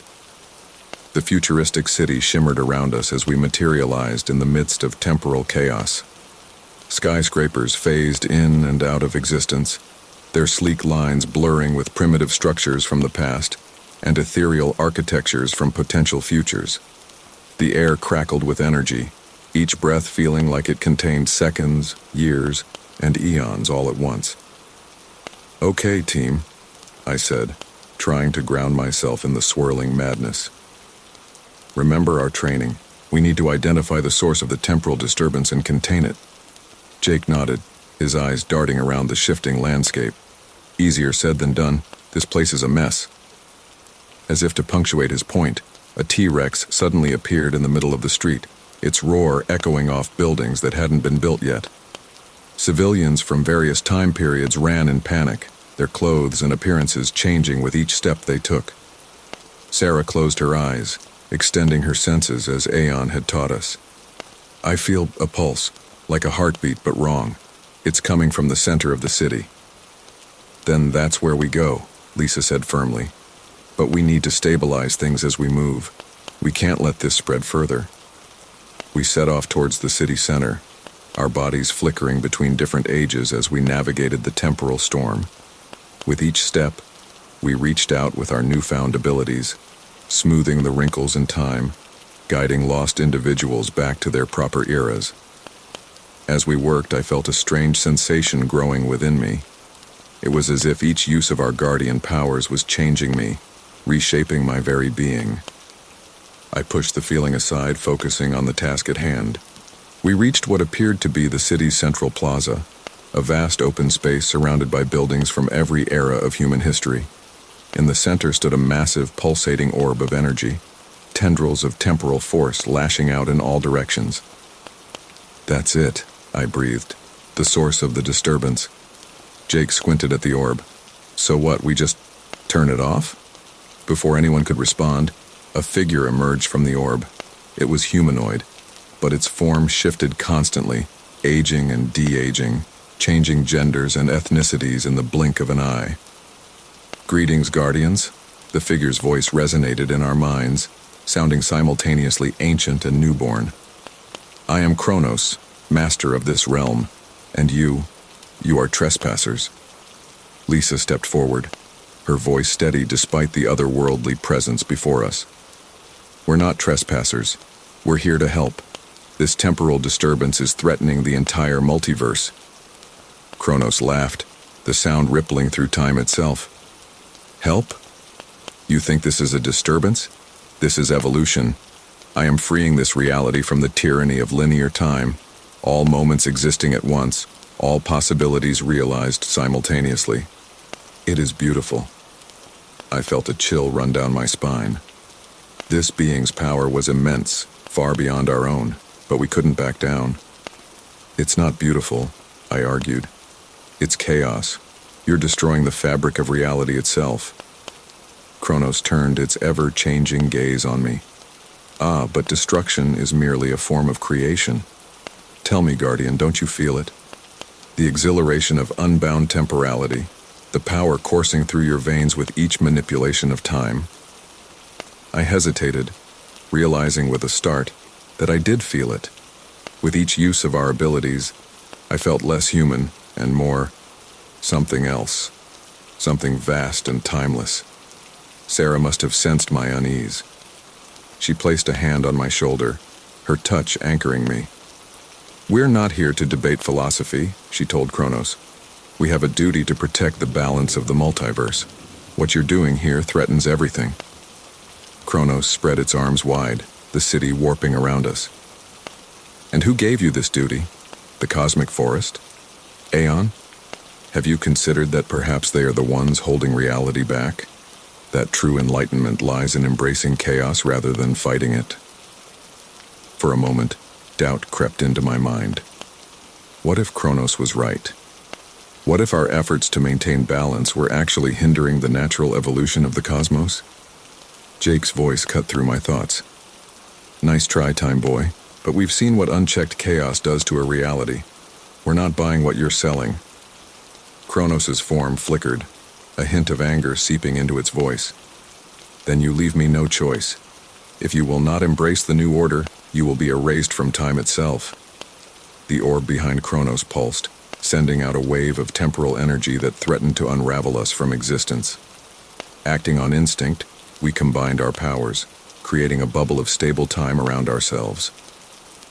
"We need to shut down that orb," Lisa shouted over the roar of time gone mad. "I have an idea," I said, a plan forming in my mind. "But it's risky. I need you all to maintain this bubble. I'm going to try to communicate with the time stream itself." Before they could protest, I stepped out of our protective bubble. The full force of the temporal chaos hit me like a tidal wave. I felt myself being pulled apart, my consciousness stretching across eons. I opened my mind, reaching out to the swirling currents of time around me. I am a guardian. I projected my thoughts into the time stream. I seek harmony, not control. Show me the truth of this realm. For a moment, nothing happened. Then, suddenly, I was everywhere, and everywhen. I saw the history of this city, from its humble beginnings to its far future. I saw the lives of its inhabitants, their joys and sorrows, their triumphs and failures. And I saw the damage Kronos' actions were causing, the threads of time fraying and snapping. With this newfound understanding, I reached out to the orb itself. It wasn't a source of chaos, I realized, but a nexus of temporal energy that Kronos had corrupted.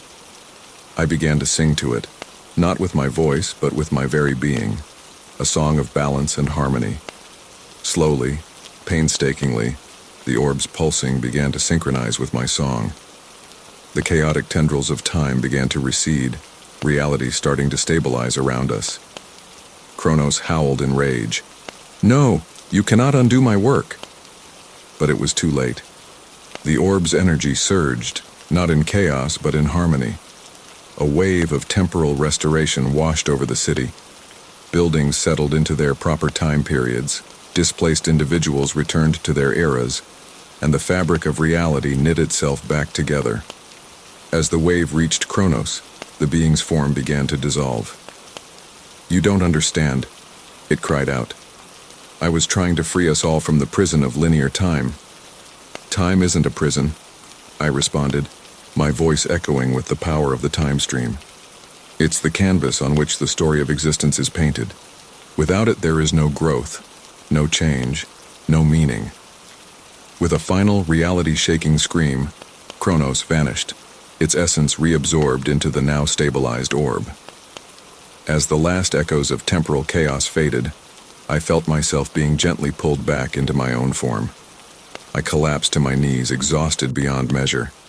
My friends rushed to my side, their faces a mix of awe and concern. "Alex, that was incredible," Sarah breathed. "How did you do that?" I shook my head, still trying to process the experience. "I'm not sure. It was like I became one with time itself for a moment." Jake helped me to my feet, his expression uncharacteristically serious. You look different, man. I mean, we all changed a bit during this crazy adventure, but you... I looked down at my hands and gasped. My skin had taken on a faint, shimmering quality, as if starlight was trapped just beneath the surface. I could feel the currents of time flowing through me, around me. What's happening to me? I whispered, a hint of fear in my voice.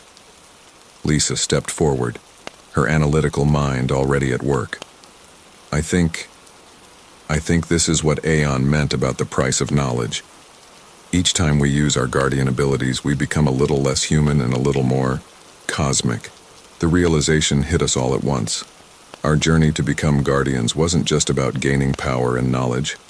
It was a transformation on the deepest level. So what does this mean for us? Jake asked, looking at his own subtly altered form. Are we still us? Before anyone could answer, a new voice spoke, resonating not in our ears but in our minds. You are still yourselves. Aeon's familiar presence washed over us. But you are also becoming something more. This is the true nature of being a guardian. To stand between the mortal and the cosmic, to be a bridge between realities. The air shimmered, and a portal opened before us, showing the tranquil floating islands of the nexus of temporality. You have done well, young guardians, Aeon continued. You have faced your first great challenge and emerged victorious. But your journey is far from over. Return now, and prepare for the trials that lie ahead. As we stepped towards the portal, I couldn't help but look back at the city we had saved. It was returning to normal, its inhabitants unaware of the cosmic drama that had played out in their midst. Will we ever be able to go back? Sarah asked softly. To our old lives, our old world? I met her gaze, seeing my own mix of emotions reflected in her eyes. I don't know, I admitted, but I think that world isn't our home anymore. This is our path now. With a shared nod of understanding, we stepped through the portal, leaving behind the last vestiges of our mortal lives. We were guardians now, protectors of the cosmic balance, and the multiverse was our home. As the portal closed behind us, I felt a profound sense of both loss and anticipation. We had sacrificed our simple, earthbound existence for something greater. The price of knowledge was high, but as I looked at my friends, my fellow guardians, I knew that together we could face whatever the cosmos had in store for us. Our transformation was not complete, our powers not yet fully realized, but we had taken a crucial step on an infinite journey. And somewhere in the vast expanse of the multiverse, I knew that other realities, other timelines, other versions of ourselves were facing their own challenges, all of us working together in a cosmic dance to maintain the delicate balance of existence. The whispers of the forest that had started our journey now sang in harmony with the currents of time flowing through us. We were no longer lost hikers in an impossible wood. We were guardians of the cosmic forest, and our greatest adventures were just beginning. The nexus of temporality shimmered around us as we stepped through the portal, its familiar floating islands a stark contrast to the chaotic cityscape we'd just left. But something was different. The iridescent clouds that usually swirled peacefully now roiled with barely contained energy, flashes of lightning arcing between them. Aeon materialized before us, their form more unstable than we'd ever seen it. Guardians, they said, their voice strained. Your victory against Kronos was impressive, but I'm afraid it has set off a chain reaction across the multiverse. The fabric of reality itself is beginning to unravel. Unravel? Jake echoed, his face paling. What does that mean exactly? Aeon's form flickered, images of collapsing worlds briefly visible within their temporal body. It means that the delicate balance between realities is shifting. Some are colliding, others are fading from existence. If we don't act quickly, the entire cosmic tapestry could come apart at the seams. Sarah stepped forward, determination etched on her face. Tell us what we need to do. We're ready. Aeon nodded gravely. We must return to the heart of the cosmic forest. Only there, at the nexus of all realities, can we hope to stabilize the multiverse. But be warned, the journey will be perilous. Reality itself will be in flux around you. As if on cue, the island beneath our feet trembled. Cracks appeared in its surface, golden energy seeping out like blood from a wound. "We need to move now," I shouted, already sprinting towards the portal that would take us back to the forest. The others followed close behind, leaping over widening fissures as the nexus of temporality began to break apart around us. We dove through the portal, just as the island we'd been standing on shattered into a million glittering shards. For a moment, we were in between realities, surrounded by a kaleidoscope of possible worlds. Then, with a lurch that seemed to turn our insides out, we crashed onto the forest floor. The cosmic forest was barely recognizable. The trees twisted and warped, their branches reaching out like grasping fingers. The very air seemed to ripple, images of other worlds flickering in and out of existence. Lisa helped Mike to his feet, her eyes wide as she took in our surroundings. "It's like the forest is tearing itself apart," she breathed. "Not just the forest," I said, pointing to the sky. Where there should have been a canopy of leaves, there was now a swirling vortex of realities. I could see glimpses of alien worlds, alternate histories, futures that might never come to pass. "We need to get to the heart of the forest," Jake reminded us. "Any idea which way that is in this mess?" I closed my eyes, reaching out with my newfound senses. The forest pulsed around us, its pain and confusion washing over me in waves. But beneath it all, I felt a familiar tug. "This way," I said, pointing towards what looked like an impenetrable wall of writhing vegetation. As we started forward, the ground beneath our feet began to shift and change. One moment we were walking on soft forest loam, the next on harsh desert sand, then slick ice. Each step was a gamble, reality itself unstable beneath us. "Stay close," Sarah called out, her voice barely audible over the growing cacophony of colliding worlds. "We can't afford to get separated now." We pressed on, our progress painfully slow. The forest seemed to be actively fighting against us, trees uprooting themselves to block our path, chasms opening up without warning.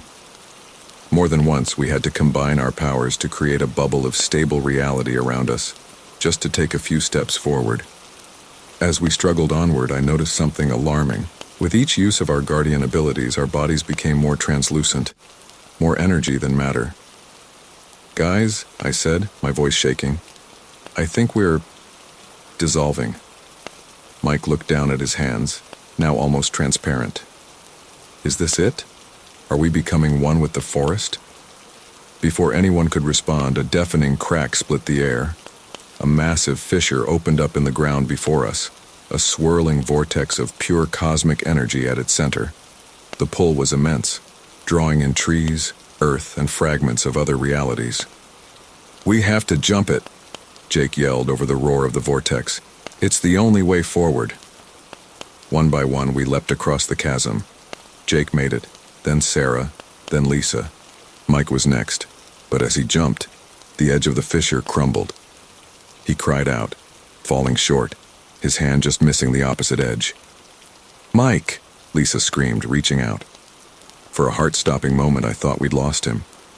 But then, incredibly, Mike's form dissolved into mist. The mist swirled, fighting against the pull of the vortex before reforming on our side of the chasm. Mike gasped, his body solidifying.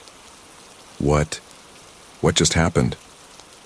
"You became one with the forest," I realized, awe in my voice. "You're adapting, we all are.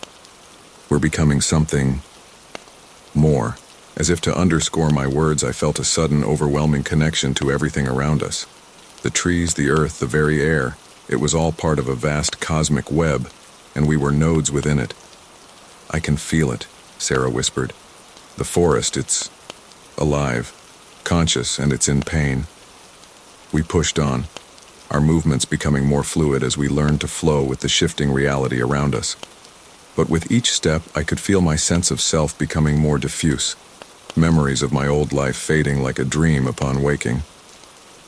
Finally, After what felt like hours or possibly eons, we reached a familiar clearing. The great tree that had started our journey stood before us, its trunk wider than a house, its branches reaching into the roiling sky. But the tree was changed. Its bark writhed with symbols of power, equations that could reshape reality itself. At its base, a swirling portal of pure energy pulsed, the heart of the cosmic forest laid bare. "This is it," I said, my voice resonating with power I didn't fully understand. "This is where we make our stand." As we approached the tree, tendrils of energy reached out to us, carrying with them the knowledge of countless realities. I saw worlds where history had taken wildly different turns, realms where the laws of physics were mere suggestions, dimensions of pure thought and emotion. "It's offering us a choice," Lisa said, her voice filled with wonder. "We can reshape reality, create a new multiverse free from the instabilities that led to this crisis." "But at what cost?" Jake asked, his form flickering between solid and mist. "If we do this, what happens to our world? To us?" I steeled myself, knowing what had to be done. "We have to let go," I said, "of our old selves, our old world. It's the only way to save the multiverse." Sarah met my gaze, understanding and resolve in her eyes. Together then, one last time. We joined hands, forming a circle around the pulsing heart of the forest. As one, we reached out, connecting to the vast web of realities. The knowledge and power of countless worlds flowed through us, overwhelming in its intensity. I saw my old life flash before my eyes, my family, my home, the simple joys and sorrows of a human existence. For a moment I hesitated, not wanting to let it go. But then I felt the others with me, their presence a comfort and a strength. "Ready?" I asked, though it was hardly necessary. We were beyond words now, our minds and souls intertwined with the very fabric of the cosmos. As one, we poured our beings into the heart of the forest. I felt myself unraveling, my consciousness expanding to encompass entire galaxies. The boundaries between us blurred, individual identities merging into a singular cosmic awareness. Reality itself seemed to hold its breath. Then, with a soundless explosion that resonated across all dimensions, the multiverse began to reform. I saw worlds healing, timelines straightening, the cosmic tapestry reweaving itself into a new, more stable pattern.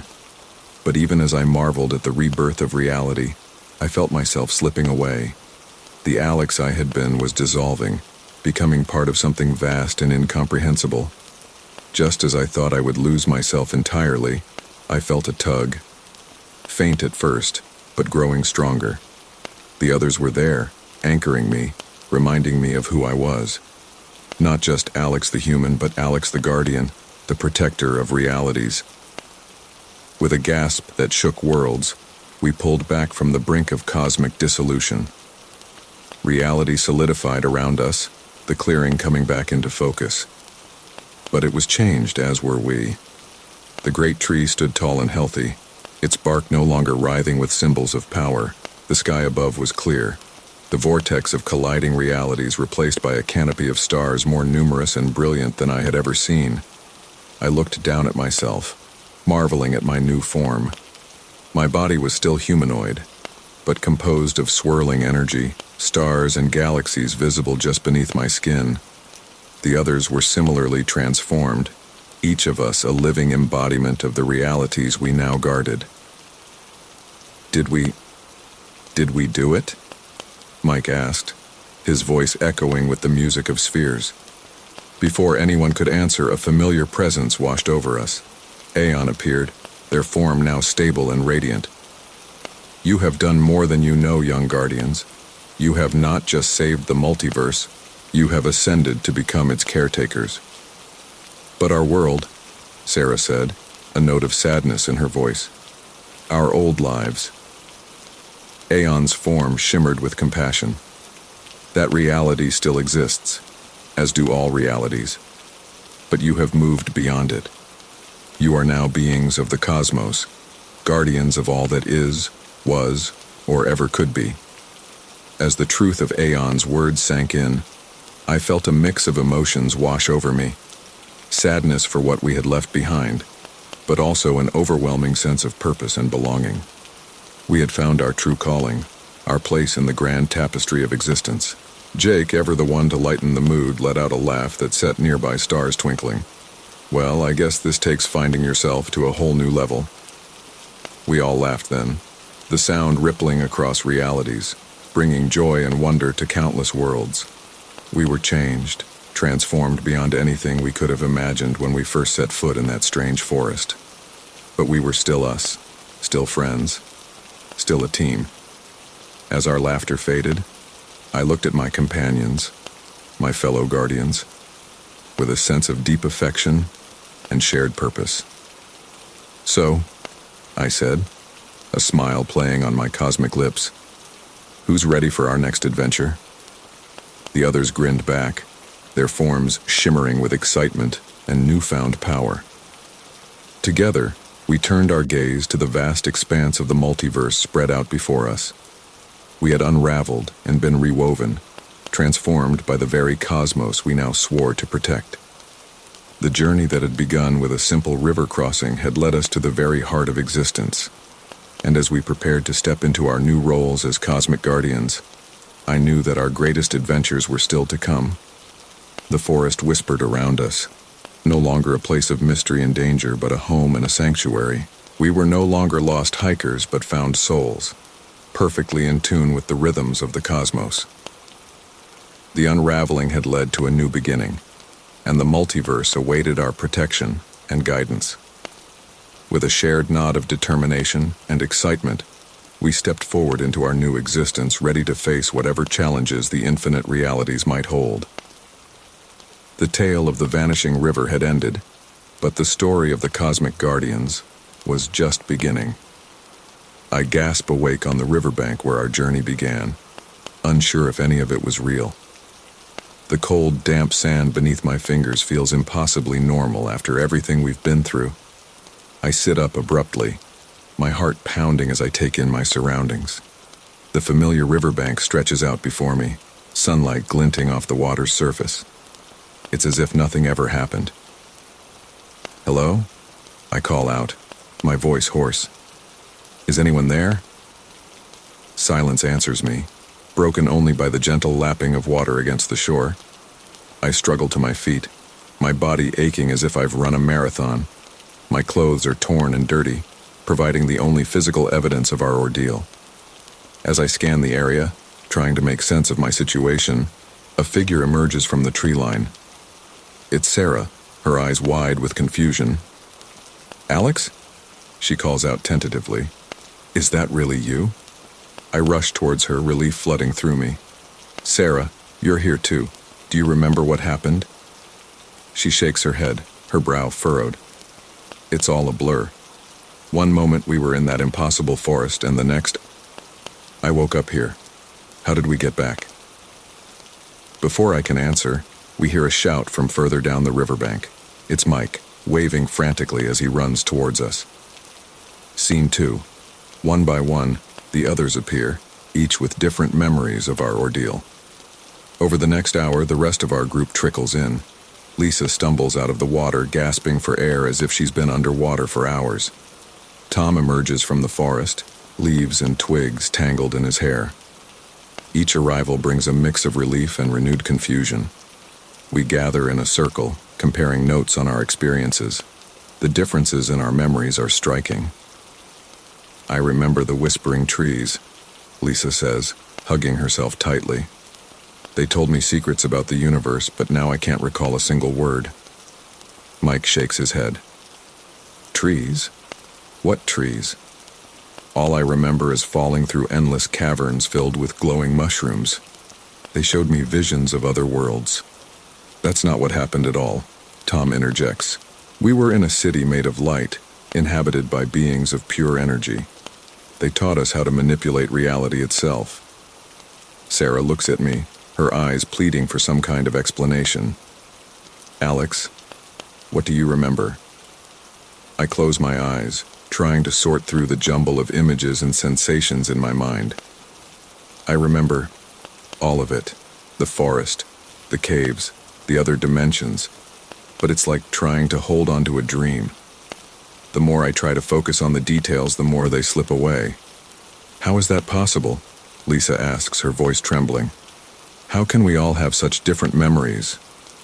I don't have an answer for her. The weight of our shared yet divergent experiences hangs heavy in the air between us. Scene 3. We notice subtle changes in the world around us, hinting that we're not quite home. As we continue to discuss our experiences, trying to piece together what happened, I begin to notice small inconsistencies in our surroundings. The river seems wider than I remember, its water a shade darker. The trees lining the bank are familiar species, but their leaves have an odd, iridescent quality when they catch the light. Does anything look different to you? I ask the group hesitantly. Sarah nods slowly. The sky. Look at the sky. We all glance upward. At first glance, it's a normal blue sky with wispy clouds. But as we watch, the clouds seem to move too quickly, forming and dissipating in impossible patterns. Tom pulls out his phone, frowning at the screen. Guys, this is weird. My phone says it's May 15th, 2025. That's a year from when we left. A collective gasp ripples through the group. We all check our devices, finding the same impossible date displayed. That can't be right, Mike says, his voice rising in panic. We were only gone for a few days now, weren't we? Lisa walks to the water's edge, staring intently at her reflection. My hair, it's longer, and I have new freckles that weren't there before. As we examine ourselves more closely, we all notice subtle changes in our appearances. Small scars we don't remember getting. Slight shifts in our builds as if we've aged more than just a few days. What if... Sarah begins, her voice barely above a whisper. What if we're not really back? What if this is just another illusion created by the forest? The possibility sends a chill through the group. We look around with renewed suspicion, questioning the reality of everything we see. Scene 4. As night falls, we hear the forest whispering to us, calling us back. The sun begins to set, painting the sky in impossible hues of purple and green. As darkness creeps in, an unsettling silence falls over the riverbank. The normal sounds of nature, insects, birds, the rustle of leaves, are conspicuously absent. And then we hear it, a faint whisper carried on the wind, barely audible but unmistakably there. Come back, it seems to say. Return to us. Do you hear that? I ask, my voice tight with fear. The others nod, their faces pale in the fading light. It's the forest, Tom says. It's calling us back. The whispers grow louder, more insistent. They seem to come from everywhere and nowhere at once, filling our heads with promises and threats. You belong with us, the voices hiss. Your journey is not complete. Lisa covers her ears, tears streaming down her face. Make it stop. I don't want to go back. Mike grabs her shoulders, trying to calm her down. It's okay, Lisa. We're together. We'll figure this out. But the fear is palpable among us. The memory of our impossible journey through the ever-changing forest looms large, both terrifying and strangely alluring. Sarah turns to me, her eyes wide. Alex, what do we do? We can't stay here, but we can't go back to that place. Can we? I look at each member of our group, seeing my own uncertainty reflected in their eyes. The weight of the decision presses down on us, made all the more urgent by the growing intensity of the forest's call. Scene 5. We stand at the edge of the familiar yet different river, faced with an impossible choice. Step back into the known world, or return to the mysteries of the ever-changing forest. As the last light fades from the sky, we find ourselves standing at the water's edge. The river before us churns and swirls, its surface occasionally shimmering with otherworldly light. Behind us, the forest looms dark and inviting, its whispers a constant presence in our minds. We have to make a decision, I say, trying to keep my voice steady. We can try to return to our old lives knowing that things aren't quite right and that we might never fully understand what happened to us. Or, Tom continues, we can go back into the forest, face whatever's in there, try to uncover the truth about what's happening. The group falls silent, each of us wrestling with the impossible choice before us. Mike is the first to speak. I can't go back to a world that doesn't feel real. At least in the forest, we knew we were facing something extraordinary. I vote we return. Lisa shakes her head vehemently. No way, I can't do it again. Even if this world is slightly off, it's close enough. I want to go home, see my family, try to live a normal life. Sarah looks torn. Part of me wants to uncover the mysteries of the forest, to understand what happened to us. But I'm terrified of losing myself completely if we go back. Tom nods in agreement. The forest offered knowledge and power beyond our wildest dreams. But at what cost? Can we trust anything it showed us? They all look to me, waiting for my input. I take a deep breath, knowing that my decision will likely sway the group. I think, I begin, then pause, reconsidering. The weight of the choice is almost unbearable. I think we have to go back. A mix of relief and fear passes over the faces of my companions. Are you sure? Lisa asks, her voice quavering. I nod slowly. This world, as familiar as it seems, isn't ours anymore. We've been changed by our experiences. If we stay here, we'll always be outsiders, never fully belonging. But if we go back to the forest, we at least have a chance of understanding what happened to us, of maybe finding a way to truly return home. There's a long moment of silence as everyone considers my words. Finally, one by one, they nod in agreement. Together then? Sarah asks, reaching out to take my hand. I grasp it firmly, feeling the others join in until we form an unbroken circle. Together, I confirm. As one, we turn away from the familiar riverbank and face the darkened forest. The whispers grow louder, almost jubilant, as if celebrating our decision. Whatever happens, I say, squeezing Sarah's hand. We face it as a team. No one gets left behind this time. With a collective deep breath, we take our first steps back into the mystical, terrifying realm that had become both our prison and our gateway to unimaginable wonders. The trees seem to part before us, welcoming us back into their ever-changing embrace. As we cross the threshold between the mundane world and the extraordinary unknown, I can't help but wonder, are we walking to our doom or towards the greatest adventure of our lives? Only time, if such a concept even exists where we're going, will tell. The forest swallows us whole and our journey begins anew.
The helicopter's blades sliced through the crisp Alaskan air as we descended towards a small clearing in the vast expanse of forest below. My heart raced with anticipation.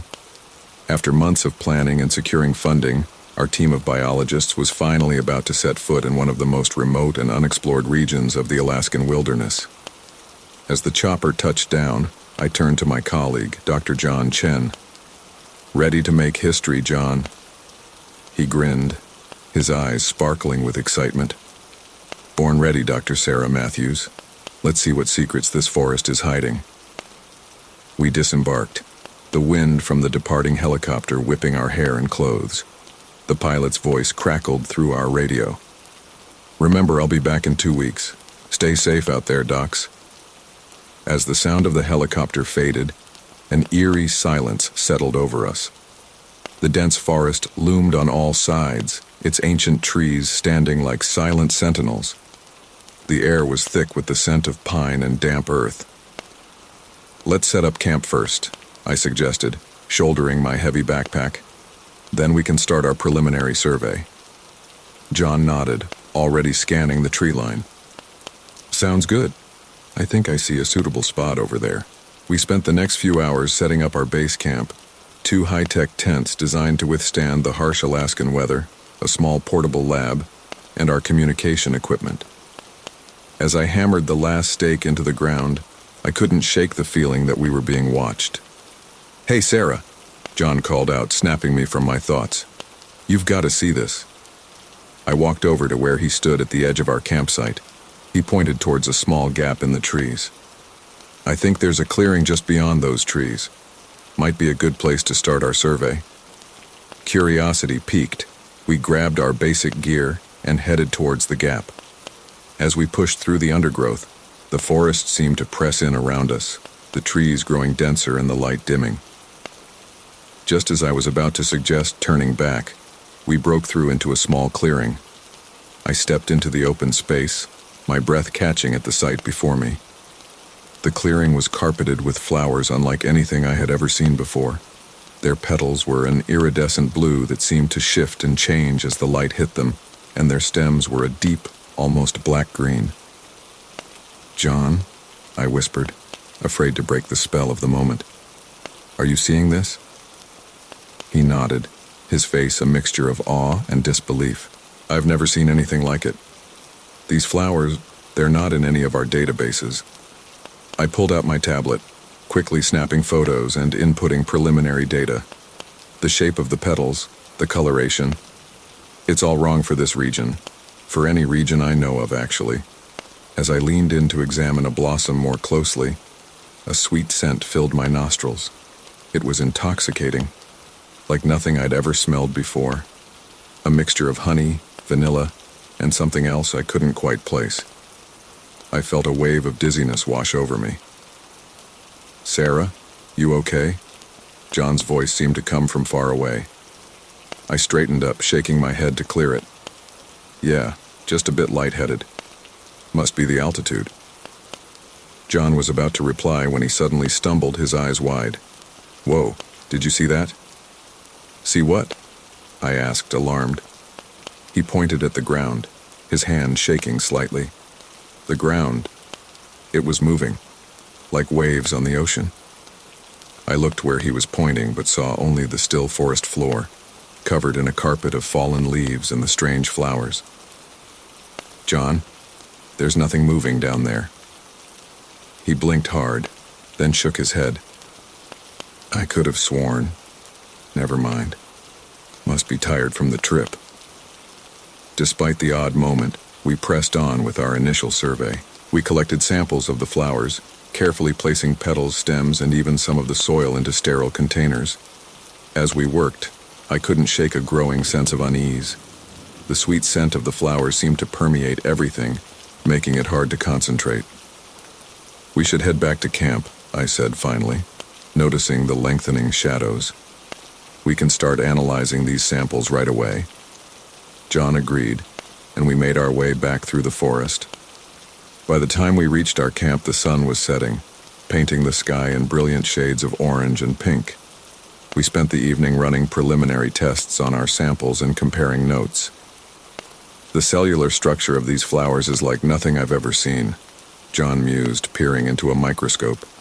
It's almost as if they're not from Earth. I laughed, but it sounded hollow even to my own ears. Don't let your imagination run wild, John.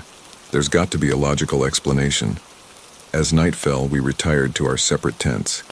I lay in my sleeping bag, exhausted but unable to sleep. Every time I closed my eyes, I saw the iridescent blue petals of the flowers. Their sweet scent seemed to linger in my nostrils, even though I knew it was impossible. I must have drifted off eventually, because suddenly I was wide awake, heart pounding. Something had woken me.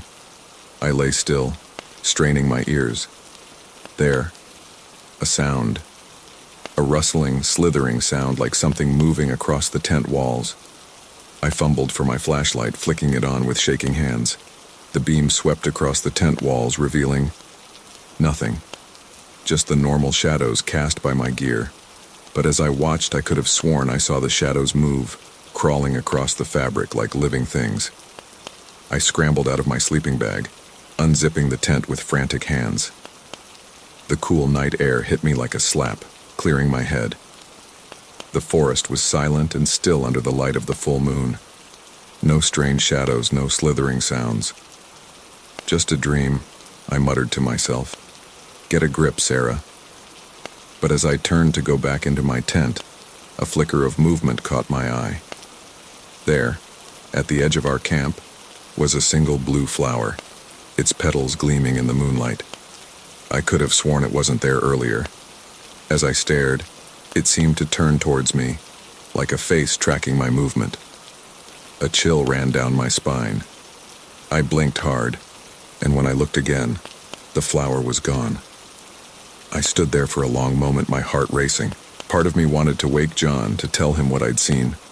But what would I say? That I was seeing moving shadows and disappearing flowers? He'd think I was losing my mind. Maybe I was. I crawled back into my tent, zipping it tightly behind me. As I lay in my sleeping bag, wide awake now, I couldn't shake the feeling that we'd stumbled upon something far beyond our understanding. Those flowers in the clearing, they were more than just an undiscovered species. They were something else entirely. And as I finally drifted into an uneasy sleep, one thought kept circling in my mind. What have we gotten ourselves into? The next morning, I awoke to the sound of John's voice outside my tent. Sarah, you up? We've got a problem. I unzipped my tent, squinting in the bright morning light. John stood there, his face pale and drawn. What's wrong? I asked, climbing out. He held up one of our sample containers. It was empty. All of our samples from yesterday, they're gone, vanished, and that's not all. He gestured towards the edge of the camp. I followed his gaze and felt my blood run cold. There, surrounding our campsite in a perfect circle, were dozens of the strange blue flowers. They swayed gently in a breeze I couldn't feel, their iridescent petals catching the sunlight. As we stood there staring in disbelief, the sweet scent of the flowers washed over us. And in that moment I knew with certainty that our mission had just become something far more dangerous than we could have ever imagined. The morning sun filtered through the canopy, casting dappled shadows across our campsite. I emerged from my tent, rubbing the sleep from my eyes, the events of the previous night still weighing heavily on my mind. The circle of flowers that had mysteriously appeared around our camp seemed to glow in the early light, their iridescent petals shimmering with an otherworldly beauty. John was already up, hunched over our portable stove, the smell of coffee mingling with the sweet scent of the flowers. Morning, Sarah, he called out, his voice strained. Sleep well? I shook my head, approaching him. Not really. You? Same, he replied, pouring me a cup of coffee. I keep thinking about those samples. How could they just vanish? As I reached for the mug, I froze. John's face seemed to ripple and distort, like a reflection in disturbed water. His features melted and reformed, twisting into grotesque shapes. Sarah? John's voice sounded distant and warped. What's wrong? I blinked hard, my heart racing. When I looked again, John's face was normal, concern etched in his features. I'm not sure, I stammered, taking the coffee with shaking hands. For a second there, I thought I saw... Never mind. I must be more tired than I realized. John frowned, studying me intently. Maybe we should take it easy today. These flowers, the missing samples. Something strange is going on here. I nodded, sipping my coffee to hide my unease. You're right. We need to approach this methodically. Let's review what we know and plan our next steps. We spent the next hour going over our notes and discussing our observations. The more we talked, the more apparent it became that we were dealing with something unprecedented. We should go back to the clearing, John suggested. Maybe we missed something yesterday. I hesitated, remembering the unsettling experiences we'd had. I don't know, John. What if these flowers are dangerous? We should call for an extraction, bring in a larger team. John shook his head vehemently. And risk losing our discovery? Sarah, this could be the botanical find of the century. We can't just walk away.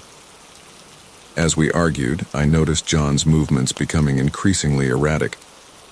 He kept glancing at the ground, his eyes darting back and forth. John, I asked, concern creeping into my voice. What's wrong? He looked up at me, his face pale. The ground. It's moving again, like yesterday. You don't see it? I looked down, seeing only the forest floor, still and unchanging. No, I don't see anything moving. John stumbled backward, nearly falling. It's like waves, Sarah. The whole forest floor is undulating. How can you not see it? Alarm bells rang in my head. Something was very wrong here.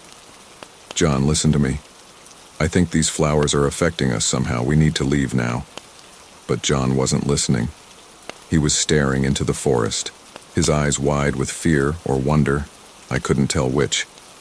Without warning, he took off running into the trees. John! I shouted, scrambling after him. Stop! I chased him through the dense undergrowth, branches whipping at my face. The sweet scent of the flowers grew stronger as we ran, making me dizzy. Suddenly, I found myself alone in a part of the forest I didn't recognize. John? I called out, my voice echoing strangely among the trees. No answer.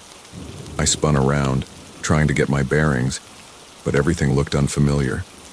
The trees seemed to loom over me, their branches reaching down like grasping hands. I could have sworn I heard them whispering, secrets just beyond my comprehension. Get a grip, Sarah, I muttered to myself. Trees don't whisper. This isn't real. But it felt real. The forest around me pulsed with life, every leaf and branch seeming to move with purpose. I stumbled forward, no longer sure which direction I'd come from. After what felt like hours, I broke through into a familiar clearing, the one where we'd first discovered the flowers. But it had changed. The flowers now covered every inch of ground, their blue petals pulsing with an inner light. In the center of the clearing stood John, his back to me, completely still. John, I called out, relief washing over me. Thank God, are you okay? He turned slowly and I stifled a scream. His eyes were solid black and blue petals seemed to be growing from his skin. Isn't it beautiful, Sarah? He said, his voice oddly distorted. They want to show us everything. All we have to do is let them in. I backed away, my mind reeling. This couldn't be real. It had to be another hallucination. John, snap out of it. We need to leave now. He took a step toward me, smiling in a way that sent chills down my spine. Why would we leave? We're on the verge of understanding. The flowers, they're not from here, Sarah. They're so much more than we imagined. As he spoke, the flowers around us began to glow brighter, their sweet scent becoming overwhelming. I felt my thoughts start to fog, a part of me wanting to give in, to understand what John was experiencing. With a supreme effort of will, I turned and ran, crashing through the underbrush, branches scratching my face and arms. I ran until my lungs burned, not daring to look back. When I finally stopped, gasping for air, I found myself back at our campsite. But John was already there, looking confused and disheveled. "Sarah?" he said, his eyes normal again. "What happened?" I remember running, but it's all a blur. I approached him cautiously, still not sure if I could trust what I was seeing. "John, do you remember anything about the clearing? About the flowers talking to you?" He shook his head, looking bewildered. "No, nothing like that. I just felt this overwhelming urge to run, and then I was back here. Sarah, what's happening to us?" I sank down onto a log, my head in my hands. "I don't know, John, but I think these flowers are doing something to our minds. We're seeing things, experiencing things that can't be real." As night began to fall, we huddled in the center of our camp, the circle of mysterious flowers glowing faintly in the twilight. We were both on edge, jumping at every sound from the forest.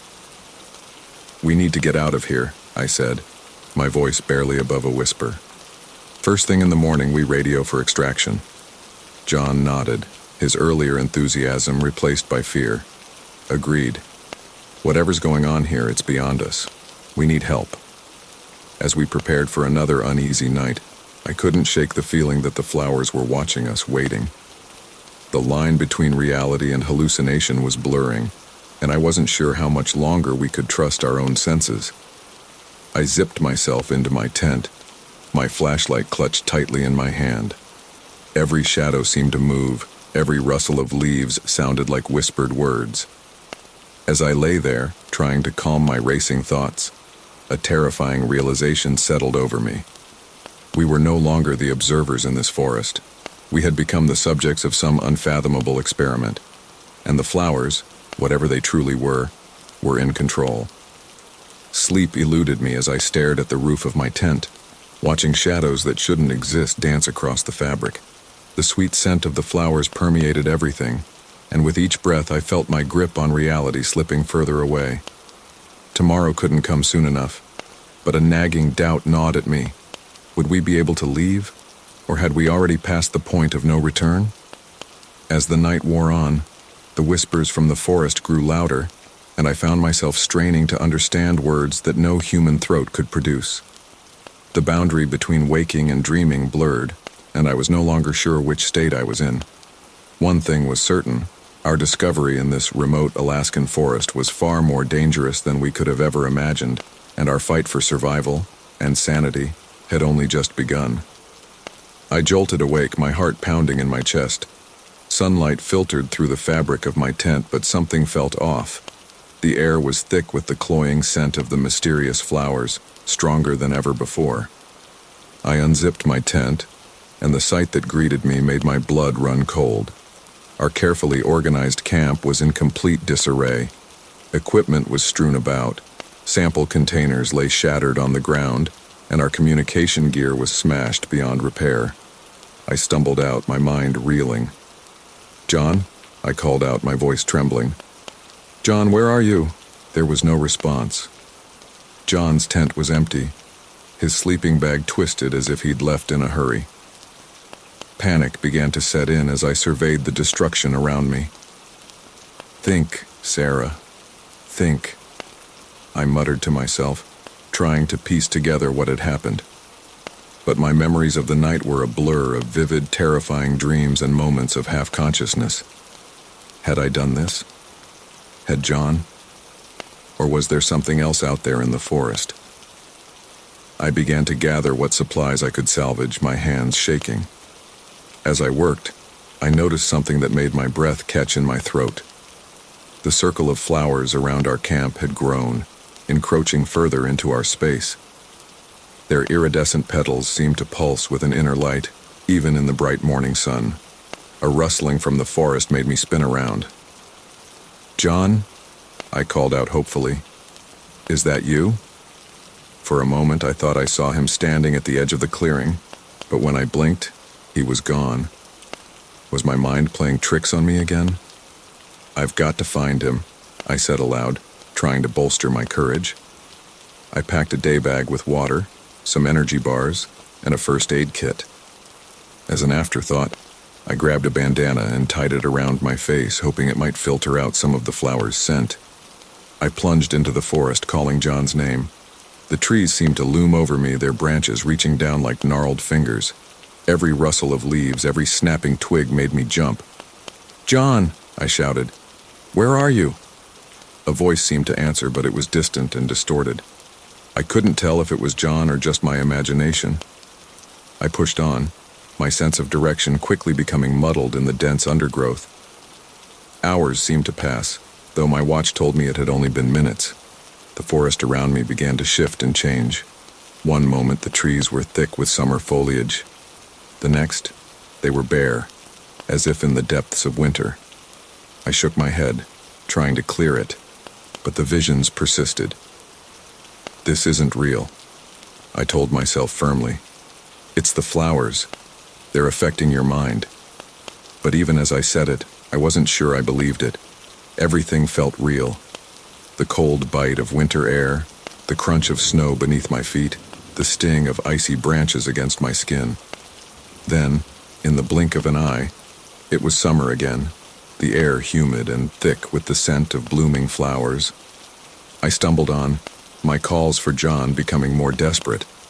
The forest seemed to be playing tricks on me, paths appearing and disappearing, landmarks shifting.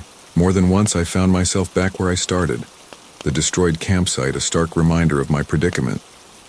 As the day wore on, my hope of finding John began to fade.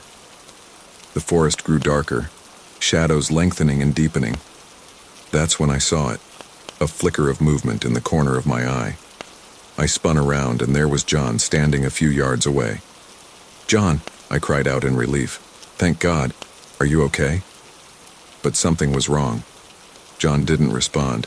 He just stood there staring at me with an unsettling blank expression. Then, without a word, he turned and walked deeper into the forest. "John, wait!" I called, running after him. But no matter how fast I ran, I couldn't seem to catch up. He always remained just out of reach, moving with an unnatural fluidity through the dense undergrowth. Suddenly, I burst into a small clearing and found myself face to face with a sheer rock wall. There, in the center of the wall, was the mouth of a cave.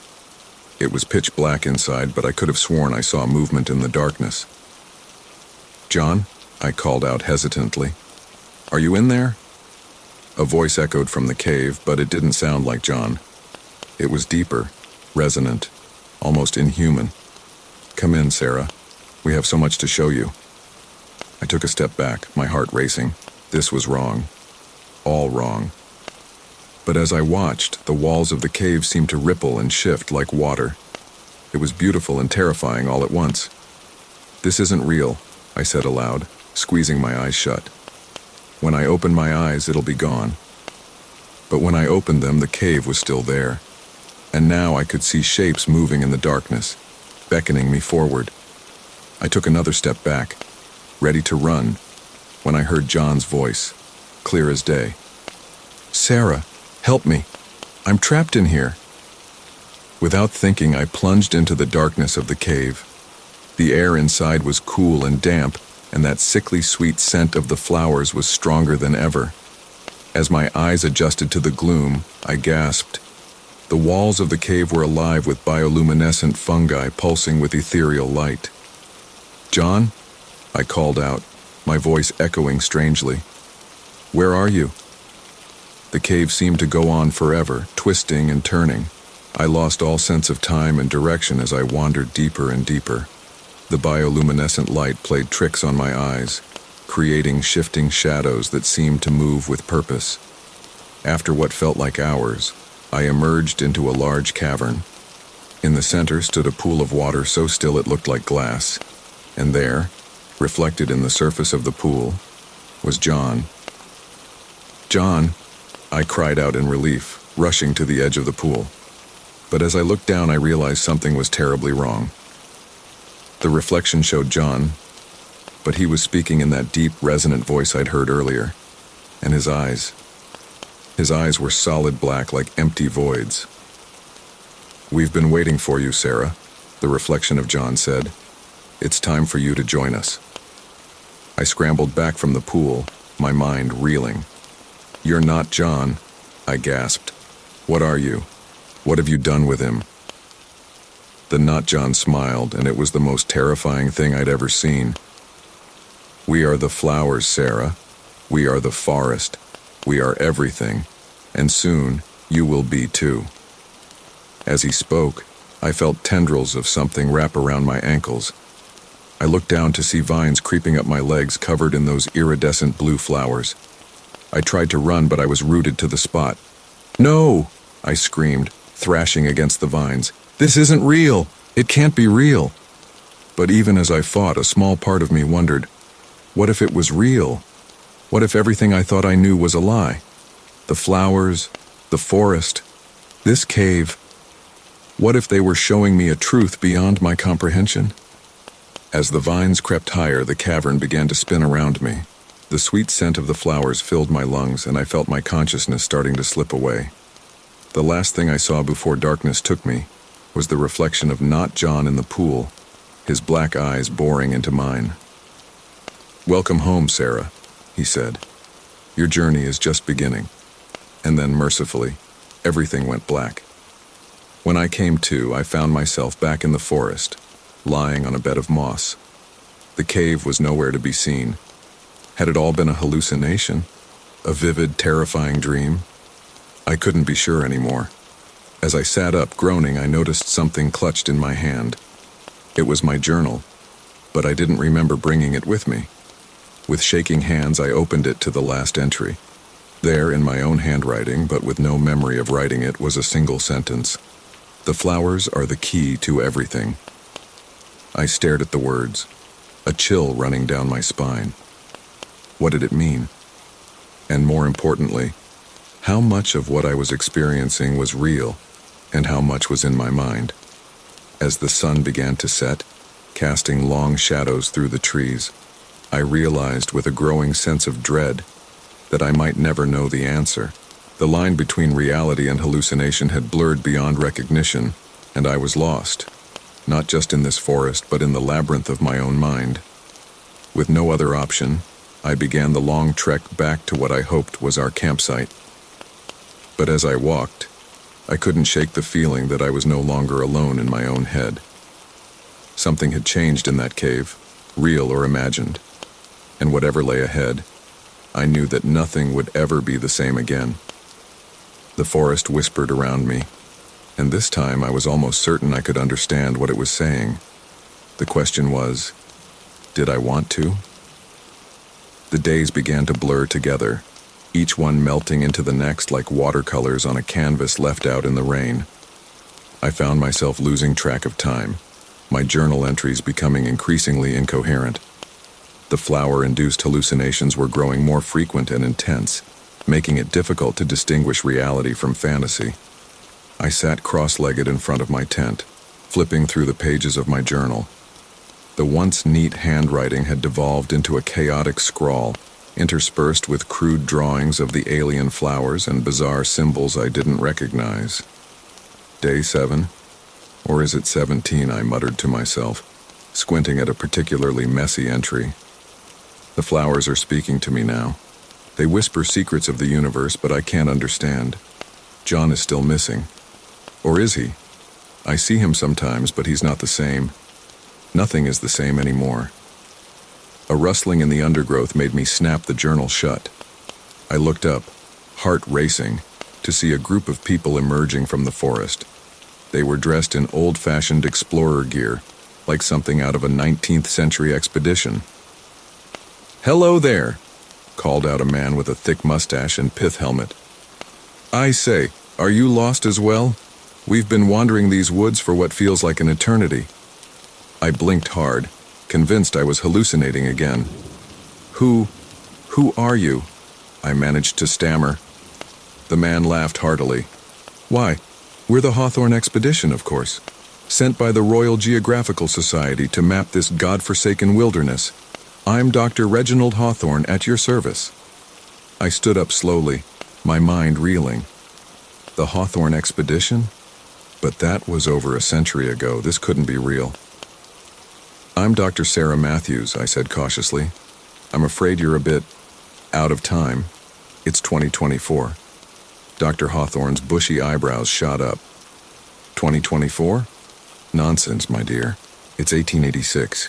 though I must admit these woods do play tricks on one's sense of time. As I opened my mouth to respond, the group flickered like a faulty hologram and vanished. I was left standing alone in the clearing, the only sound the gentle rustle of leaves in the breeze. Not real, I whispered to myself. None of it is real. But even as I said it, doubt gnawed at me. What if it was real? What if these woods somehow existed outside of normal time and space? I shook my head, trying to clear it. I needed to focus, to hold on to reality. But what was reality anymore? The forest around me seemed to shift and change as I watched.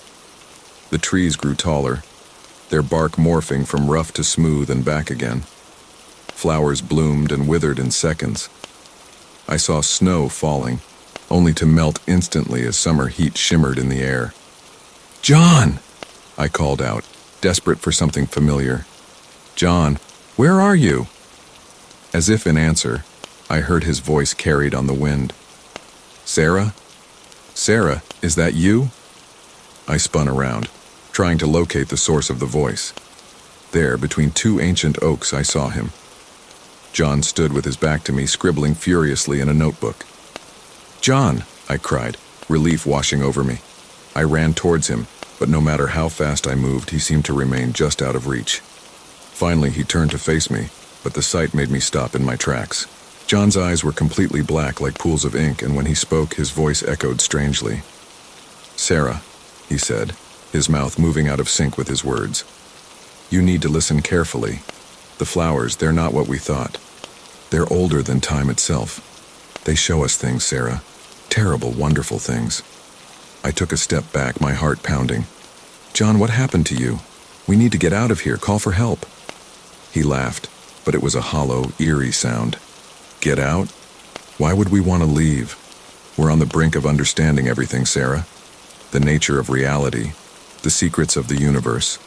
It's all here, in the flowers." As he spoke, blue petals began to sprout from his skin, unfurling like tiny solar flares. I watched in horror as they spread across his face and arms. "This isn't you, John," I said, my voice shaking. "It's the flowers. They're controlling you somehow." John's face contorted into a grimace. "You don't understand yet, but you will. They'll show you too. Just breathe deeply, Sarah. Let them in." I turned and ran, crashing through the underbrush, branches whipping at my face. I ran until my lungs burned and my legs felt like lead. When I finally stopped gasping for air, I found myself in a small glade I didn't recognize. The sun was setting, casting long shadows across the forest floor. But as I watched, day turned to night and back again in the span of minutes. The moon waxed and waned overhead, stars wheeling across the sky at impossible speeds. "I'm losing my mind," I whispered, sinking to my knees.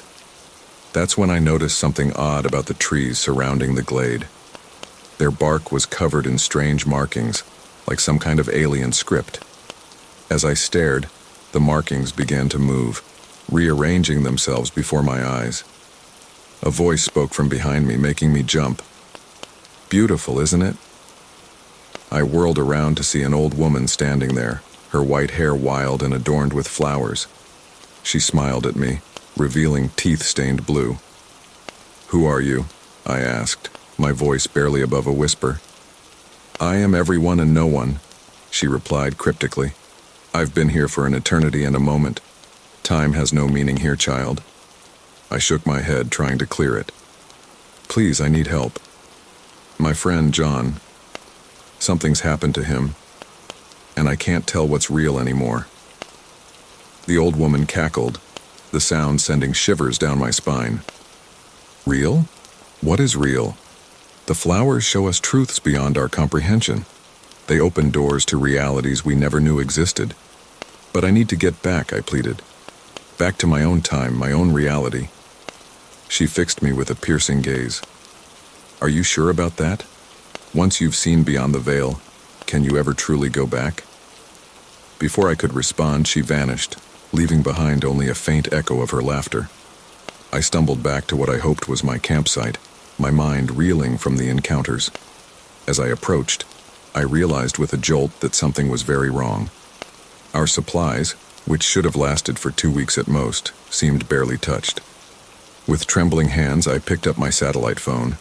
The date displayed made my blood run cold. According to the phone, we had been in the forest for over 2 months. Impossible, I muttered. It can't have been that long. But as I thought back, trying to piece together a coherent timeline, I realized I had no idea how much time had actually passed. Days, weeks, months. It all blurred together in a haze of hallucinogenic visions and lost time. I sank to the ground, overwhelmed by the implications. How had we survived this long? Our food and water should have run out weeks ago. Yet here I was, alive and, well, not exactly well, but surviving. As the realization sank in, I felt a shift in my perception. The forest around me seemed to pulse with an otherworldly energy. The flowers, with their hypnotic blue petals, no longer seemed threatening. Instead, they beckoned to me, promising answers to questions I hadn't even thought to ask. For a moment, I understood why John had embraced this madness. The desire to know, to understand the impossible things we were experiencing, was overwhelming. But a small part of me, the rational scientist I used to be, clung desperately to sanity. I grabbed my journal and began to write furiously, trying to document everything that had happened, everything I could remember. "We've been here far longer than our supplies should have lasted," I wrote, my pen flying across the page. "Time doesn't work right here. The flowers, they're doing something to us, changing us.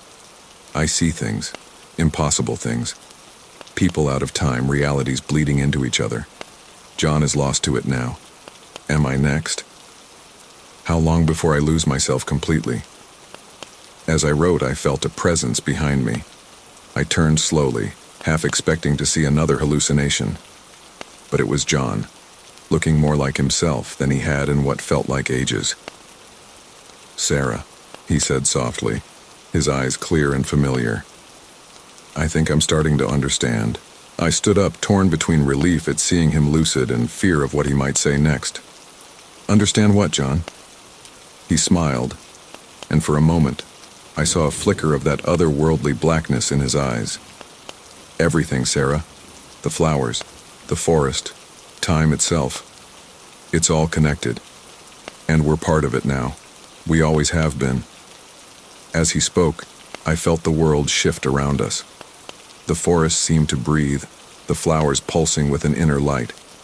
And for just a moment, I saw what John saw. The interconnectedness of all things.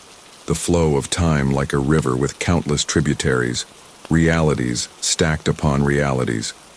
It was beautiful and terrifying, enlightening and maddening all at once. And I knew in that moment that we were standing on the precipice of something far greater and more dangerous than we could have ever imagined. The question was, would we embrace this new understanding, or fight to hold on to our old reality? As the forest whispered its secrets around us, I realized that the choice might no longer be ours to make. The forest had become a labyrinth of shifting realities and lost time. I stumbled through the undergrowth, my mind reeling from the constant barrage of hallucinations and impossible visions. Just when I thought I couldn't take any more, I broke through a thick curtain of vines and found myself face to face with an old, dilapidated building. "What the?" I muttered, blinking hard to make sure it wasn't another illusion. The structure stood in stark contrast to the lush forest around it. It was a squat concrete affair, its walls stained with age and overgrown with the ever-present blue flowers. A faded sign above the rusted door read, "Alaskan Botanical Research Station No. 37. My heart raced. Could this be real? A tangible link to the outside world? With trembling hands, I pushed open the door. It creaked ominously, revealing a dark interior. I fumbled for my flashlight, its beam cutting through the gloom to reveal a scene of chaos. The walls were covered in frantic scribbles, equations, and diagrams. Papers and broken equipment littered the floor, and everywhere, always, were drawings and pressed samples of those damned blue flowers. "Oh my God," I breathed, moving deeper into the room. What happened here? As I examined the walls, I began to make sense of some of the scribbles. They spoke of time distortions, reality shifts, and something called psychoreactive pollen. My blood ran cold as I realized the implications. They knew, I whispered to the empty room. They knew about the flowers all along. A noise from deeper in the building made me jump. "Hello?" I called out, my voice shaking. "Is someone there?" No response came, but I could have sworn I heard movement. Gathering my courage, I moved towards the sound, pushing open another door to reveal what looked like an old laboratory. And there, hunched over a desk, was a figure. "John?" I asked hesitantly, hope and fear warring in my chest. The figure turned and I had to stifle a scream. It wasn't John. The man before me was ancient, his skin like parchment, his eyes cloudy with cataracts. But those eyes widened in recognition when they saw me. "You," he croaked, his voice rusty from disuse. "You're one of the new ones. How long has it been for you?" I stepped back, my mind struggling to process what I was seeing. I don't know. Weeks? Months? Who are you?" The old man chuckled, a dry, wheezing sound. "Weeks. Months. Time means nothing here, girl. I've been in this forest for... God, I don't even know anymore.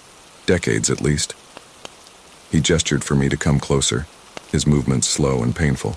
As I approached, I saw that his desk was covered in journals, each one filled with the same frantic scribbles I'd seen on the walls.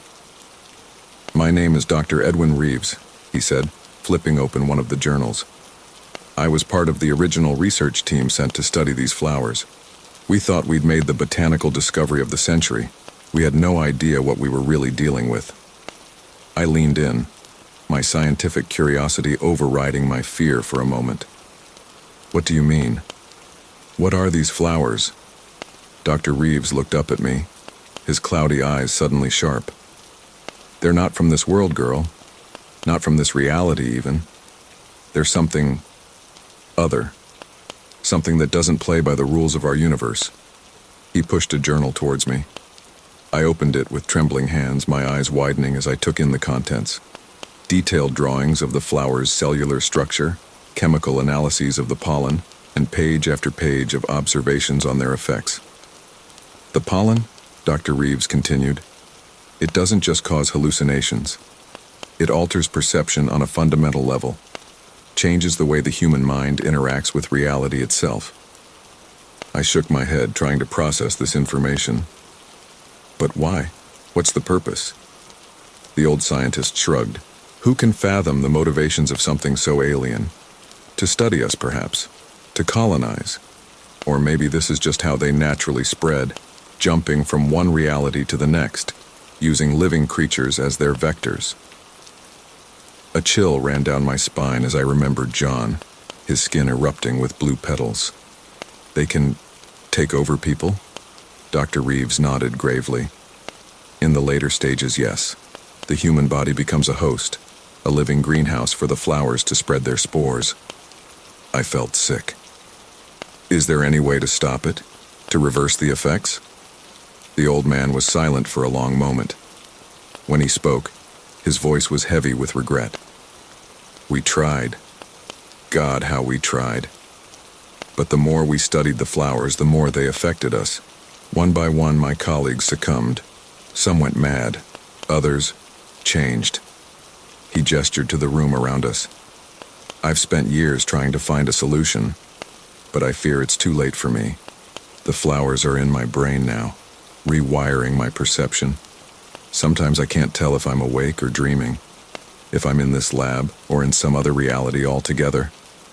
I sank into a nearby chair, my head spinning. "So that's it? There's no hope?" Dr. Reeves leaned forward, his eyes boring into mine. "I didn't say that. There might be a way, but it's dangerous, and it requires understanding the flowers on their own terms." He pushed another journal towards me, this one filled with complex equations and diagrams. "The flowers exist in multiple realities simultaneously. If we could somehow tune our consciousness to their frequency, we might be able to control the shifts, maybe even find our way back to our original reality." I flipped through the journal, my scientific mind racing despite my fear. But how? We don't have the equipment, the knowledge. The old scientist smiled, a glimmer of his former self shining through. Don't we? Think, girl. The flowers have opened your mind. You've seen things, experienced things that should be impossible. Use that. As if on cue, the room around us began to shift and waver. The walls seemed to breathe, and I could hear whispers at the edge of my perception. Dr. Reeves grabbed my arm, his grip surprisingly strong. They're coming. The others. The ones who have given in to the flowers completely. You need to go. Take the journals. Study them. Find a way to end this. I stood up, clutching the journals to my chest. But what about you? I can't just leave you here. He shook his head, a sad smile on his face. I'm too far gone, girl, but you still have a chance. Now go. As if in response to his words, a piercing shriek echoed through the building. I turned to see shapes moving in the shadows, humanoid but wrong, their bodies twisted and overgrown with blue petals. I ran, my heart pounding in my chest.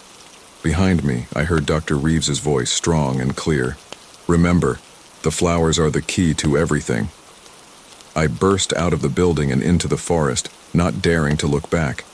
I ran until my lungs burned and my legs felt like lead. When I finally stopped, gasping for breath, I found myself back in the original clearing where we'd first discovered the flowers. As I stood there, clutching the precious journals, I felt a shift in my perception. The forest around me seemed more alive than ever, pulsing with an energy I could almost see. The flowers, with their hypnotic blue petals, called to me in a language just beyond my understanding. For a moment, I was tempted to give in, to let go of my old reality and embrace this new, impossible world. But then I thought of John, of Dr. Reeves, of all the others who had lost themselves to the flower's influence. No, I said aloud, my voice firm despite my fear. I won't let it end like this. I opened one of the journals and began to read, my mind racing as I tried to decipher Dr. Reeves's notes. As I read, the world around me continued to shift and change, realities bleeding into one another. But now, armed with new knowledge and a desperate determination, I began to see patterns in the chaos. The flowers weren't just changing us, they were showing us something. A glimpse into the true nature of reality, perhaps. As the sun set on another impossible day in this twisted forest, I made a vow. I would unravel this mystery. I would find a way to save John, to save myself, and to stop the spread of these reality-warping flowers. The truth had been revealed, but it was only the beginning. The real challenge lay ahead, and I knew that my sanity, my very understanding of reality, would be pushed to its limits. But as I sat there, surrounded by the gently swaying blue flowers, I felt a glimmer of hope. We had stumbled upon something beyond our comprehension, yes, but we were scientists, explorers, and no matter how impossible it seemed, we would find a way through this labyrinth of fractured realities. The flowers whispered their secrets on the evening breeze, and for the first time since this nightmare began, I was ready to listen. The weight of Dr. Reeves's journals felt heavy in my hands as I sat in the clearing, my mind racing with the implications of what I'd learned. The alien nature of the flowers, their reality-warping properties, the danger they posed, it was almost too much to comprehend. But I knew I had to act. We couldn't stay in this forest forever, slowly losing our grip on reality. Okay, Sarah, I muttered to myself, flipping through the pages of one of the journals. Think. There's got to be a way out of this. As I read through Dr. Reeves's notes, a plan began to form in my mind. He had theorized about creating a protective suit that could shield the wearer from the flower's influence. It was a long shot, but it was the best chance we had. I gathered what equipment I could salvage from our camp and the abandoned research station, pieces of our tent, parts from our broken communication gear, even strips of bark from the trees, anything that might be useful. As I worked, I could feel the forest watching me, the flowers swaying gently, even though there was no breeze. Hours passed as I cobbled together a makeshift suit, following Dr. Reeves's design as best I could. It wasn't pretty, but it covered every inch of skin and included a filtration system for breathing. As I put the finishing touches on the helmet, I heard a familiar voice behind me. "Sarah? What are you doing?" I spun around to see John standing at the edge of the clearing. He looked more like himself than he had in days, but there was still something off about his eyes. "John!" I exclaimed, relief washing over me. "I'm glad you're here. I found a way for us to escape." I explained what I'd learned from Dr. Reeves and showed him the protective suit I'd made. As I talked, I could see confusion and then concern spreading across John's face. "Escape?" he said, his brow furrowing. "But why would we want to leave? Don't you see how incredible this is, Sarah? The things we've experienced, the knowledge we've gained." I shook my head, my heart sinking. "John, listen to me. These flowers, they're affecting our minds, altering our perception of reality. We need to get out before it's too late." John's expression hardened. "No, you listen. We're on the brink of understanding something profound here, something that could change everything we know about the nature of reality itself. We can't just walk away from that." I could see the influence of the flowers in his eyes, the subtle blue tinge to his skin. I knew I was losing him. "I'm sorry, John," I said, my voice cracking, "but I have to try." Before he could react, I pulled on the protective suit and sealed the helmet. The world immediately looked different through the visor, the colors less vibrant, the air less sweet. But my head also felt clearer than it had in days. "Sarah, don't do this," John pleaded, taking a step towards me. "You're making a mistake." I backed away, my heart breaking at the look of betrayal on his face. "I'll come back for you, John. I promise. But first, I need to find help." With one last look at my friend, I turned and ran into the forest. The suit was cumbersome, making it difficult to move quickly, but I pressed on. I had to find the edge of the forest, to break free from the flowers' influence. As I ran, the forest seemed to come alive around me. Vines reached out to grab at my legs. Roots rose up to trip me. The flowers turned their blooms to follow my progress, their sweet scent somehow penetrating my filtration system. "It's not real," I gasped, pushing through a particularly dense patch of undergrowth. "It's just the flowers trying to stop you. Keep going." I lost track of time as I fought my way through the forest. The landscape kept shifting around me, sometimes dense and tropical, other times sparse and wintry. But I kept moving, driven by the desperate hope of escape. Suddenly, I burst out of the tree line into a wide open space. For a moment, my heart soared. Had I made it? Was this the edge of the forest? But as I looked around, my hope turned to ash. I was standing in a massive clearing, larger than any I'd seen before. And in the center, rising up like some alien monument, was a colossal flower. Its petals were the size of buildings, its stem as thick as a redwood. "No," I whispered, falling to my knees. "This can't be real." "But it is real, Sarah," came a voice from behind me. I turned to see John standing there, but he wasn't alone. With him were others, people I didn't recognize, their skin tinged blue and flowers blooming from their bodies. "This is the truth we've been trying to show you." I scrambled to my feet, backing away from the group. "Stay back! I don't want any part of this." John's face softened with pity. "Oh, Sarah, you're already a part of it. You have been from the moment you first breathed in the pollen. Take off that suit. Embrace the truth." For a moment I was tempted. The suit felt stifling, and a part of me longed to feel the open air again, to smell the sweet scent of the flowers. But I shook off the feeling, remembering Dr. Reeves's warnings. "No," I said firmly. "This isn't real. None of this is real.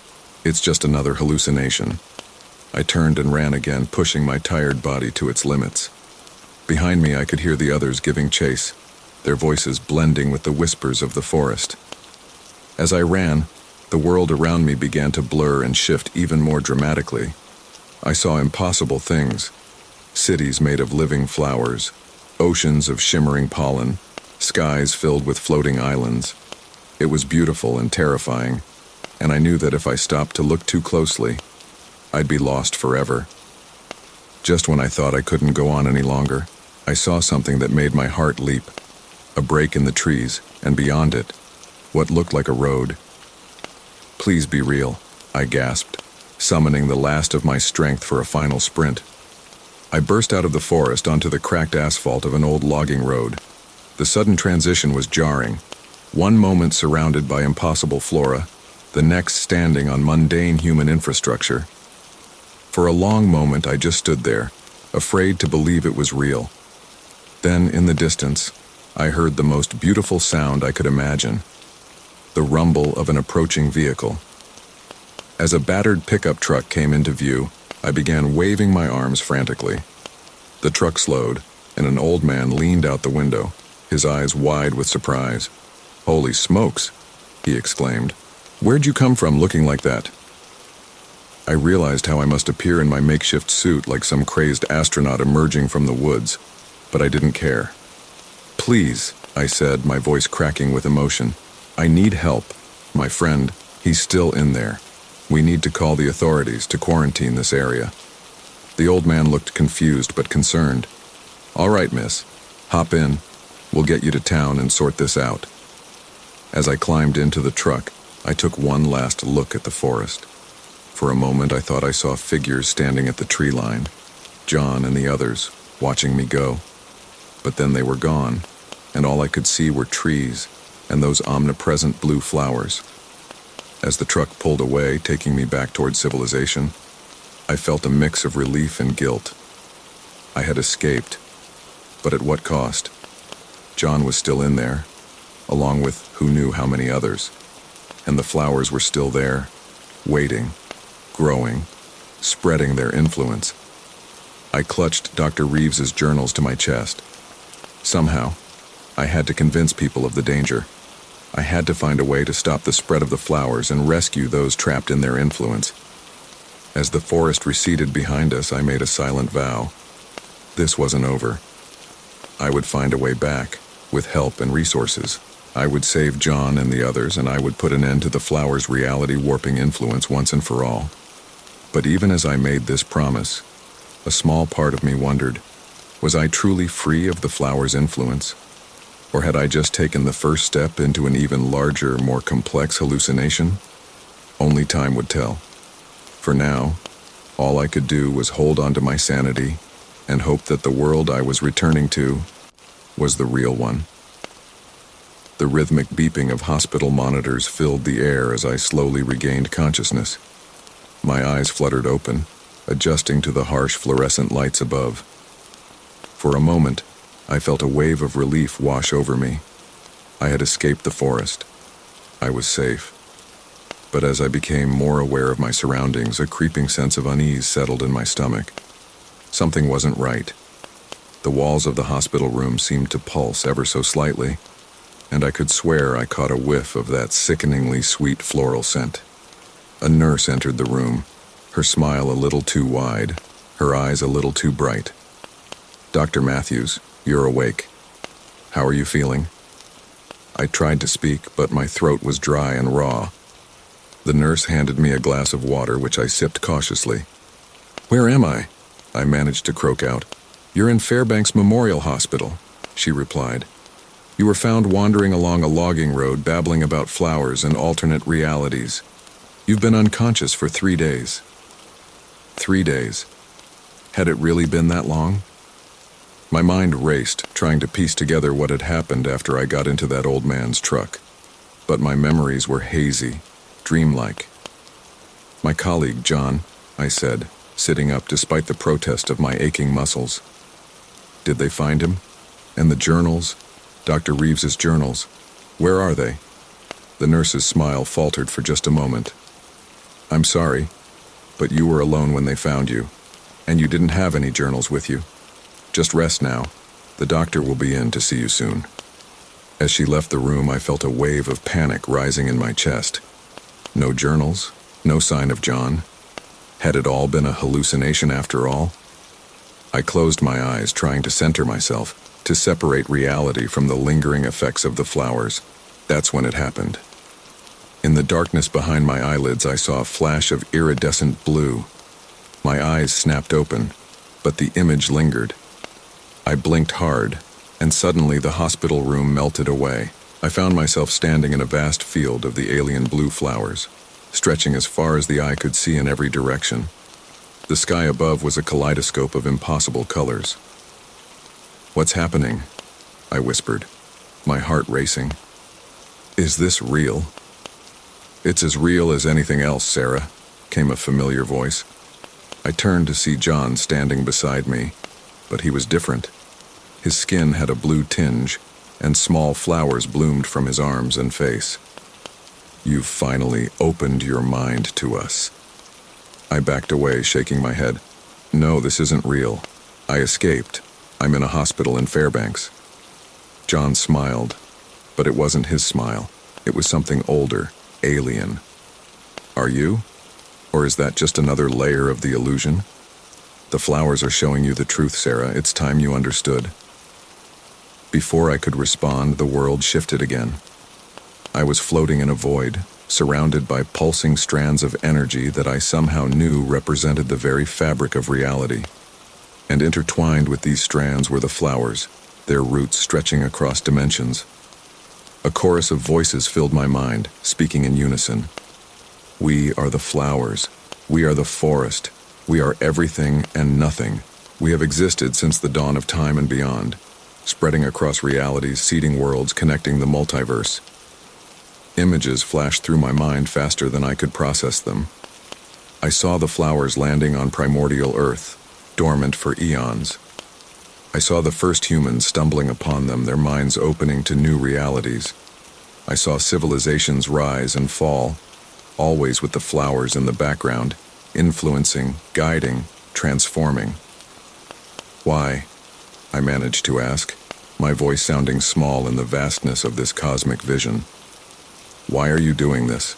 The voices responded, their tone neither kind nor cruel, simply matter of fact. "It is our nature. We spread, we grow, we connect. Through us, the barriers between realities thin. Through us, life transcends its limited perception." I saw visions of other clearings around the world, each with its own unsuspecting victims. Scientists, hikers, children who wandered too far into the woods. All of them connected now, part of something larger than themselves. "But you're changing people," I argued, taking away their free will, their very humanity. "Are we?" the voices questioned. "Or are we freeing them from the prison of a single reality? Humanity is but a stage, Sarah. There is so much more beyond." The visions continued, showing me glimpses of realities I could barely comprehend. Worlds where the laws of physics were utterly alien, dimensions of pure thought, planes of existence where time flowed backwards or sideways or not at all. As I watched, I felt my sense of self beginning to dissolve. I was becoming one with the flowers, one with the multiverse itself. It was terrifying and exhilarating all at once. "Join us, Sarah." John's voice cut through the cosmic chorus. "Embrace the truth. Become part of something greater than you could ever imagine." For a moment I was tempted. The knowledge, the power, the sheer scope of existence that the flowers were offering. It was intoxicating. But then I remembered Dr. Reeves, trapped in that decaying research station. I thought of all the others who had lost themselves to the flowers' influence. With a supreme effort of will, I pulled back. "No," I said firmly. "I won't give up who I am. I won't lose myself in your hive mind." The world around me shuddered, the visions flickering like a faulty projection. "You cannot resist forever, Sarah," the voices said, a note of what might have been frustration creeping in. "You are already part of us. It is only a matter of time." I felt myself being pulled back, the cosmic visions fading. "I'll find a way to stop you," I called out. "I'll save John and the others. I won't let you spread any further." As the void disappeared, I caught one last glimpse of John. For just a moment I thought I saw a flicker of his old self in his eyes, a silent plea for help. Then everything went dark. I gasped, my eyes flying open. I was back in the hospital room, the steady beep of monitors grounding me in reality. Or was it reality? After what I'd just experienced, I wasn't sure of anything anymore. The doctor chose that moment to walk in, his face a mask of professional concern. "Dr. Matthews, good to see you awake. How are you feeling?" I studied him carefully, looking for any sign of the flower's influence. Was he real, or just another part of the illusion? I'm not sure, I answered honestly. "Doctor, I need to tell you something important. There's a threat in the forest, something that's affecting people's minds. We need to quarantine the area. Send in a research team." The doctor held up a hand, his expression softening into one of patronizing sympathy. "Dr. Matthews, you've been through a traumatic experience. It's normal to have vivid dreams or hallucinations after such an ordeal. But I assure you, there's nothing dangerous in the forest. We've had teams out looking for your colleague, and they've reported nothing unusual." I wanted to argue, to make him understand the gravity of the situation. But I could see in his eyes that he didn't believe me. To him, I was just another patient suffering from delusions. As the doctor continued talking about rest and recovery, my mind raced. The flowers were out there, spreading their influence, and now I knew the full scope of their plan, to break down the barriers between realities, to transform humanity into something utterly alien. I had to find a way to stop them. But how could I fight an enemy that could alter reality itself? How could I convince others of the threat when I could barely trust my own perceptions? As I lay back in the hospital bed, I made a silent vow. Somehow I would find a way. I would save John and the others. I would stop the spread of the flowers. And I would do it all while clinging desperately to my own sanity, to my own sense of self. The game was far from over. It had only just begun. The days in the hospital blurred together, a monotonous cycle of tests, evaluations, and pitying looks from the staff. I knew they didn't believe me about the flowers, about the danger lurking in the forest.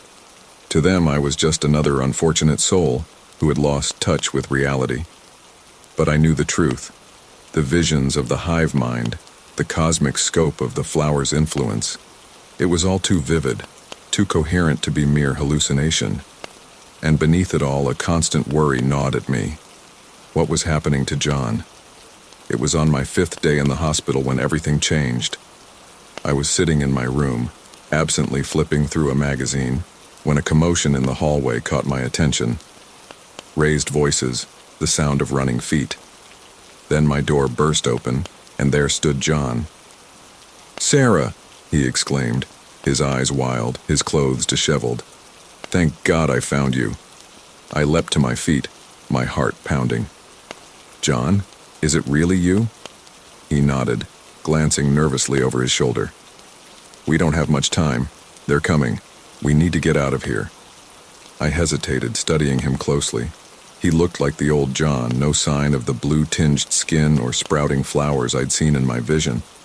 But could I trust what I was seeing? "How do I know you're real?" I asked, backing away slightly. "How do I know this isn't another trick of the flowers?" John's expression softened. "Remember that time in grad school when we stayed up all night trying to crack that genetics problem? You said the secret to good science was equal parts caffeine and stubbornness," I finished, a smile breaking across my face. It was a memory we'd never shared with anyone else. "It really is you." He nodded, reaching out to grab my hand. "I'll explain everything, but right now we need to move. Can you walk?" I nodded, adrenaline clearing away the fog of days spent in a hospital bed. We slipped out of the room and down the hallway, narrowly avoiding a group of orderlies who rushed past. As we made our way to the stairwell, I peppered John with questions. "What happened to you? How did you escape the forest, and who's coming after us?" John's face was grim as we descended the stairs. "It's a long story, but the short version is this. I managed to break free of the flower's influence, but not before I learned a lot about what they are and what they're planning. and now both the flowers and the government are after us. The government? I asked, shocked. John nodded. There's a military team that's been sent to contain the situation, but they don't understand what they're dealing with. Most of them have already succumbed to the flowers' influence. We reached the ground floor and John led me to a service exit. Outside, an old Jeep was waiting, its engine running. Get in, John said, sliding into the driver's seat. We need to get back to the forest. Back to the forest? I exclaimed as I climbed in. Are you crazy? That's the last place we should go.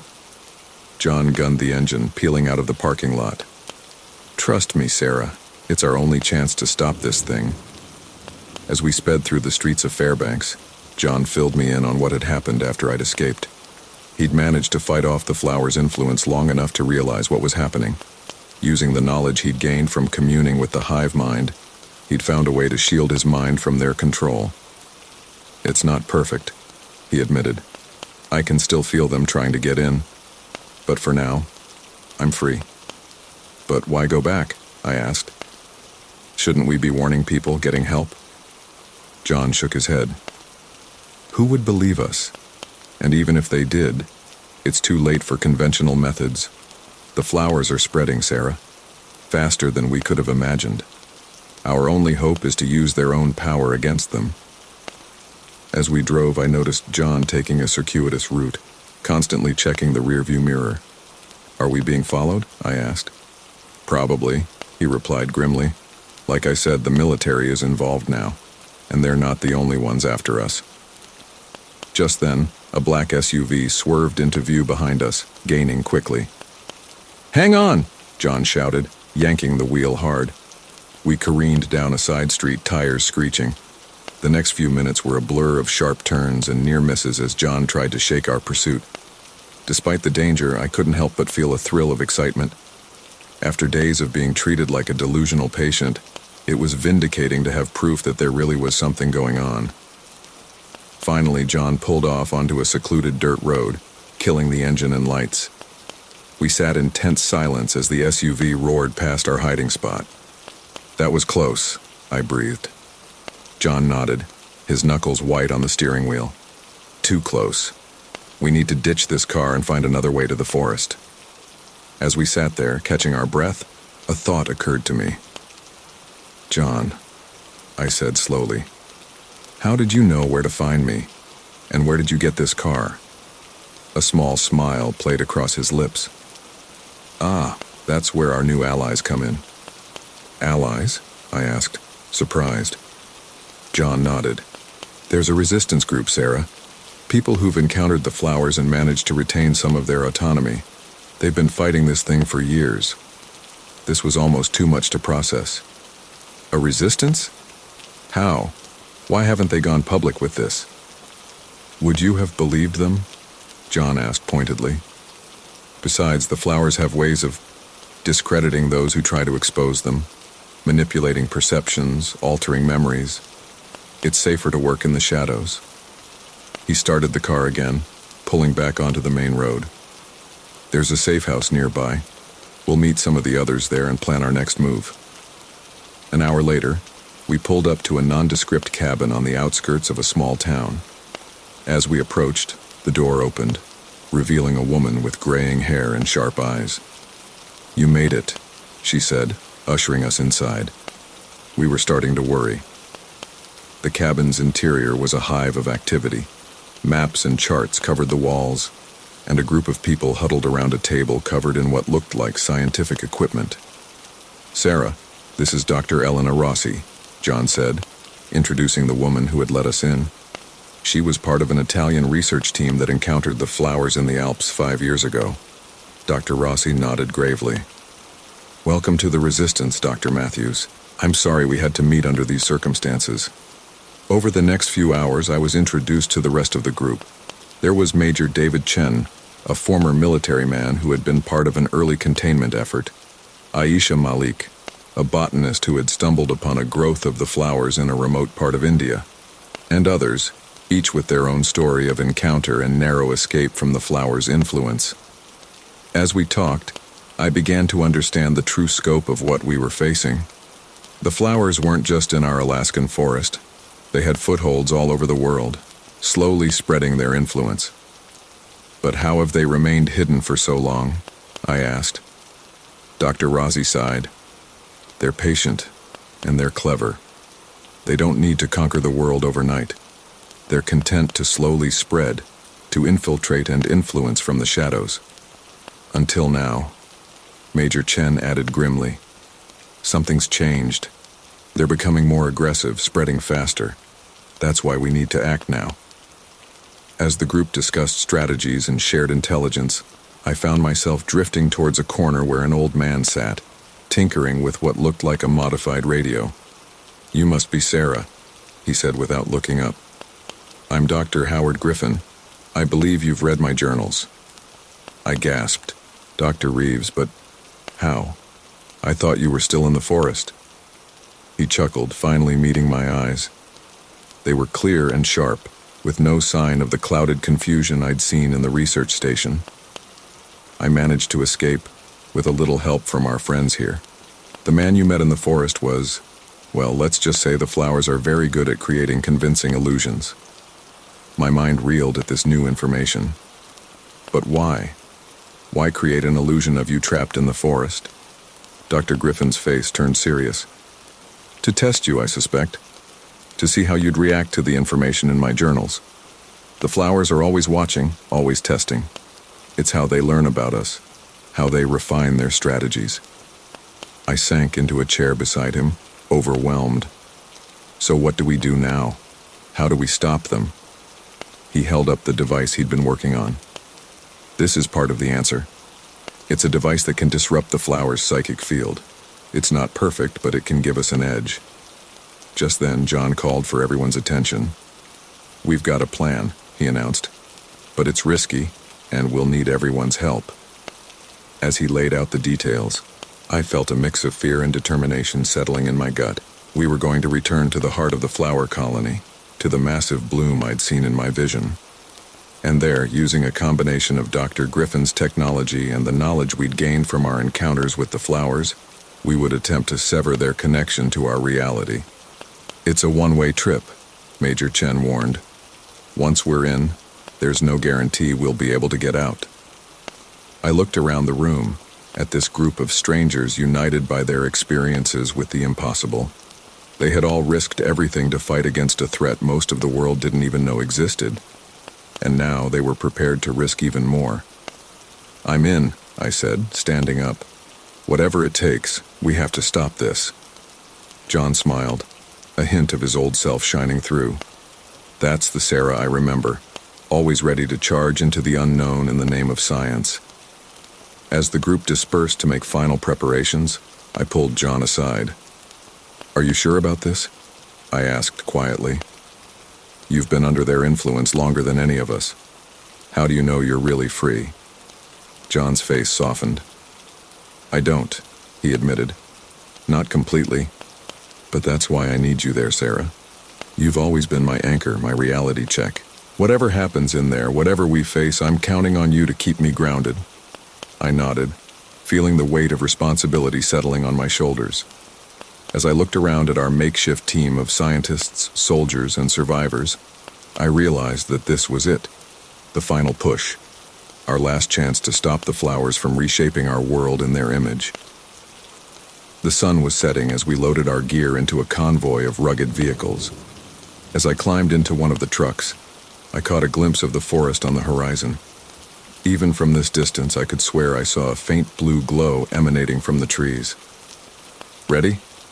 John asked, sliding into the seat next to me. I took a deep breath, steeling myself for what was to come. Ready as I'll ever be. As our convoy rolled out, heading towards the heart of the flower colony, I couldn't shake the feeling that we were driving towards our doom. But we had no choice. The fate of our reality, perhaps of all realities, hung in the balance. The final battle was about to begin, and I silently prayed that our ragtag group of allies would be enough to face whatever impossible horrors the flowers had in store for us. The convoy of vehicles rumbled through the night, headlights cutting through the darkness as we approached the edge of the forest. The closer we got, the more I could feel a subtle pressure building in my head, like the onset of a migraine. Dr. Griffin's device, strapped to my wrist, emitted a soft pulsing hum that seemed to keep the worst of it at bay. "Everyone ready?" John's voice crackled over the radio. "Remember, once we enter the forest, stick to the plan. No matter what you see or hear, stay focused on the objective." A chorus of affirmatives came from the other vehicles. I glanced at Dr. Rossi, who sat beside me, her face a mask of determination. "What do you think we'll face in there?" I asked her quietly. She shook her head, her eyes never leaving the looming tree line. "After all these years, I've learned to expect the impossible. But whatever it is, we must be prepared to face our deepest fears and our most enticing desires. The flowers will use everything they've learned about us against us." As we reached the forest's edge, an eerie blue glow became visible among the trees. The convoy came to a stop, and for a moment, all was silent except for the idling engines. "This is it," John's voice came again. "May whatever gods exist have mercy on our souls." We disembarked, gathering our equipment. The plan was to make our way to the center of the flower colony, where we believed the nexus of their psychic network to be. Dr. Griffin's devices would hopefully provide enough protection for us to reach it and deploy our weapon, a specially designed chemical agent that, in theory, would disrupt the flower's ability to manipulate reality. As we stepped into the forest, the world seemed to shift. Colors became more vivid, shadows deeper. The air was thick with the sickly sweet scent of the flowers, and I could hear what sounded like whispers, just at the edge of comprehension. We moved in formation, with Major Chen taking point. The undergrowth seemed to part before us, almost as if the forest was inviting us deeper. It was unnerving. "Stay sharp," Major Chen called out. "Remember your training. Don't trust anything you see or hear." We had barely gone 100 yards when the first hallucination hit. A figure stepped out from behind a tree. My mother, who had passed away years ago. "Sarah, honey," she said, her voice achingly familiar. "Why are you doing this? Come home. It's safe there.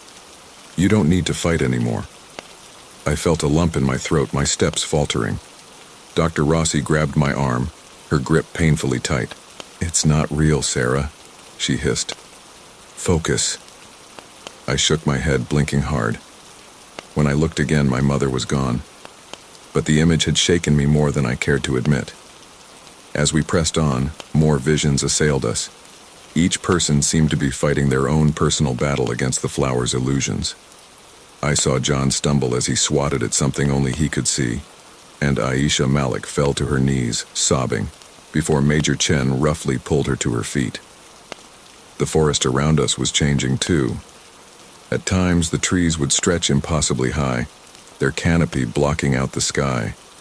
Other times, we seemed to be walking through alien landscapes, crystal forests, seas of writhing tentacles, cities made of living flesh. "We're getting close," Dr. Griffin called out, consulting a device that looked like a cross between a Geiger counter and a Ouija board. "The psychic energy is off the charts." That's when we heard it, a bone-chilling screech that seemed to come from everywhere at once. The ground beneath our feet began to tremble. "Move!" Major Chen shouted. "Double time!" We broke into a run, crashing through the underbrush. The screeching grew louder, and I could hear massive things moving through the forest around us. Enormous shapes, just barely visible in the periphery of my vision. Suddenly, we burst into a massive clearing. And there, looming before us, was the colossal flower I had seen in my vision. Its petals were the size of buildings, pulsing with an inner light that hurt to look at directly. The stem was as thick as a redwood, and it seemed to breathe, expanding and contracting rhythmically. "My God," Dr. Rossi whispered beside me. "It's beautiful." And it was. Despite the horror of what it represented, I couldn't help but be awed by its alien majesty. "Focus, people," Major Chen barked. "We've got a job to do." We spread out, preparing to set our charges around the base of the massive flower. That's when I noticed movement at the edge of the clearing. Figures were emerging from the forest, dozens of them. As they got closer, I realized with a shock that I recognized some of them. "John," I called out, my voice shaking. "We've got company." He turned, his face paling as he saw the approaching crowd. "It's the others," he said, "the ones who were lost to the flowers." Indeed, as the figures got closer, I could see that many of them were partially transformed. Flowers bloomed from their skin, their eyes glowed with an unnatural light, and some had limbs that seemed to be made entirely of intertwining vines and petals. One of them stepped forward, a woman whose lower half had become a mass of roots and tendrils. When she spoke, her voice was a chorus of many. "Why do you resist?" she asked, her tone almost pitying. "We offer transcendence, an end to the limitations of your singular reality." "We offer a choice," John replied, his voice steady. "Humanity deserves to choose its own path, not have it dictated by some alien intelligence." The woman smiled, and it was a terrible thing to behold. "Choice is an illusion, as is your concept of humanity. We are the next step in your evolution. Embrace us and know true freedom." As she spoke, I felt a pressure building in my mind. The device on my wrist began to spark and smoke. Around me, I saw the others struggling, some falling to their knees. "Now!" Dr. Griffin shouted. "Deploy the agent before it's too late." Major Chen fumbled with the canister containing our chemical weapon, but his movements were sluggish, as if he were moving through molasses. That's when I saw it. John, his eyes glazed over, reaching for his sidearm. But he wasn't aiming at the transformed humans. He was turning the gun on Major Chen. "John, no!" I screamed, launching myself at him. We went down in a tangle of limbs, the gun skittering away across the forest floor. As we struggled, I could see the conflict raging in John's eyes. "Sarah," he gasped, I can't fight it. They're in my head." "Yes, you can," I said fiercely, gripping his face in my hands. "Remember who you are. Remember why we're here." For a moment, the clearing was silent except for the sound of our ragged breathing. Then John blinked, clarity returning to his eyes. "Thank you," he whispered. We scrambled to our feet. The situation had devolved into chaos. Half of our team was incapacitated, lost in whatever visions the flowers were showing them. The transformed humans were advancing, their bodies twisting and changing in impossible ways. "The charges!" Dr. Rossi called out. "We need to set them now." John and I sprinted to the base of the massive flower, fumbling with the explosive charges. Behind us, I could hear the sounds of struggle as the rest of our team fought against both the transformed humans and their own minds. As I armed the last charge, a tendril wrapped around my ankle, yanking me off my feet. I looked up to see one of the transformed humans looming over me, its face a blooming flower with eyes at the center of each petal. "Join us," it said, its voice a susurrus of rustling leaves. "Become one with the infinite." For a moment, I felt my resolve waver. The offer was tempting, to let go of the fear, the uncertainty, to become part of something vast and incomprehensible. But then I thought of all we had been through, of the people counting on us. With a cry of defiance, I grabbed the tendril and yanked, using the creature's own strength against it. As it stumbled, I rolled away, scrambling back to my feet. "John!" I shouted. "Hit the detonator!" He nodded, his finger hovering over the button. But before he could press it, a massive tremor shook the clearing. The giant flower was moving, its enormous petals unfurling further. At its center, I could see something pulsing, a light so bright it was almost black. "What's happening?" I yelled over the growing roar. Dr. Griffin, his face pale with awe and terror, shouted back, "It's opening a portal.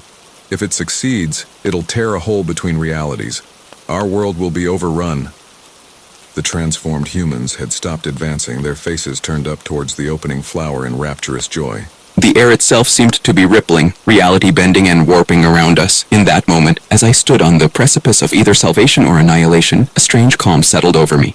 Perfect, Claire. I knew what I had to do. I turned to John, meeting his eyes. In them, I saw the same resolution I felt. Together, I asked. He nodded, a small sad smile on his face. Together, we reached for the detonator as one, our fingers intertwining over the button. Around us, the world was coming apart at the seams. The boundary between realities was tissue thin, and through the cracks I could see impossible vistas, worlds and dimensions beyond human comprehension. For humanity, John said softly. For choice, I added, and together we pressed the button. The world exploded into light and sound. I felt myself being thrown backward, my body seeming to come apart at a molecular level. For an eternity or an instant, I existed everywhere, nowhere. My consciousness stretched across realities. Then suddenly silence. I opened my eyes, not sure if I was alive or dead, if I was still myself.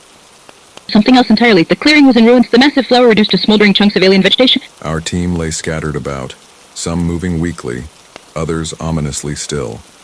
And there, in the center of it all, stood John. But he wasn't alone. Surrounding him were ghostly forms, echoes of himself from other realities, other timelines. "Sarah," they said in unison, their voices overlapping in a strange harmony. "We did it. The portal is closed. The flower's connection to our reality is severed." I tried to speak, but no words came out. I wasn't even sure if I still had a physical form. The Johns smiled, a sad, knowing expression. The battle is won, but the war is far from over. The flowers exist across all realities. What we've done here, others must do in their own worlds. I felt a tugging sensation, as if reality was trying to reassert itself. The ghostly Johns began to fade. "Remember, Sarah," they said, their voices growing faint. "What we've seen, what we've learned, it can never be forgotten. The flowers will try again. We must be ready."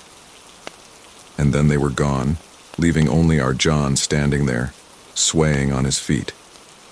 As the world settled back into something resembling normalcy, I became aware of my body again, battered, bruised, but alive. I stumbled towards John, catching him as he fell. Around us, the survivors of our team were starting to stir. "Did we do it?" John mumbled, his eyes struggling to focus on my face. "Did we win?" I looked around at the devastated clearing, at the ruins of the massive flower that had nearly torn our reality apart. In the distance, I could hear the sounds of helicopters approaching, reinforcements or perhaps a cleanup crew. "For now," I said softly, holding John close. "We won for now." As the helicopters grew closer, I knew that our fight was far from over. The flowers were still out there, in other realities, other dimensions, and someday they would find a way back to our world. But for now, in this moment, we had won. We had faced the impossible and emerged victorious. And whatever came next, we would face it together, armed with the knowledge and experience we had gained. The battle for reality had only just begun, but humanity had proven itself a formidable opponent. And as I held John, watching the sun rise over the devastated forest, I allowed myself to feel something I hadn't felt in a long time: hope. The harsh fluorescent lights burned my retinas as I slowly blinked awake. The sterile smell of disinfectant filled my nostrils, a stark contrast to the sweet, intoxicating scent of the alien flowers that had haunted my dreams. As my vision cleared, I found myself in a hospital room, the steady beep of a heart monitor my only companion. A nurse bustled in, her cheerful demeanor at odds with my confusion. "Oh, good. You're finally awake. How are you feeling, Mr. Carter?" I tried to speak, but my throat was dry and raw. The nurse quickly offered me a cup of water, which I gratefully accepted. After a few sips, I managed to croak out, "Where am I? What happened?" The nurse's smile faltered slightly. "You're in Fairbanks Memorial Hospital. You were found wandering in the Alaskan wilderness about a week ago. You were severely dehydrated and suffering from exposure. Do you remember anything about how you got there?" I closed my eyes, trying to sort through the jumbled mess of memories and hallucinations. I was on an expedition. There were others with me. John... Where's John?" The nurse's brow furrowed. "I'm sorry, Mr. Carter, but you were alone when they found you. There was no sign of anyone else in the area." Before I could process this information, a doctor entered the room. He introduced himself as Dr. Ramirez, and began asking me a series of questions about my medical history and what I could remember about my time in the wilderness. I tried to explain about the expedition, the clearing, and the strange flowers, but the more I spoke, the more I realized how fantastical it all sounded.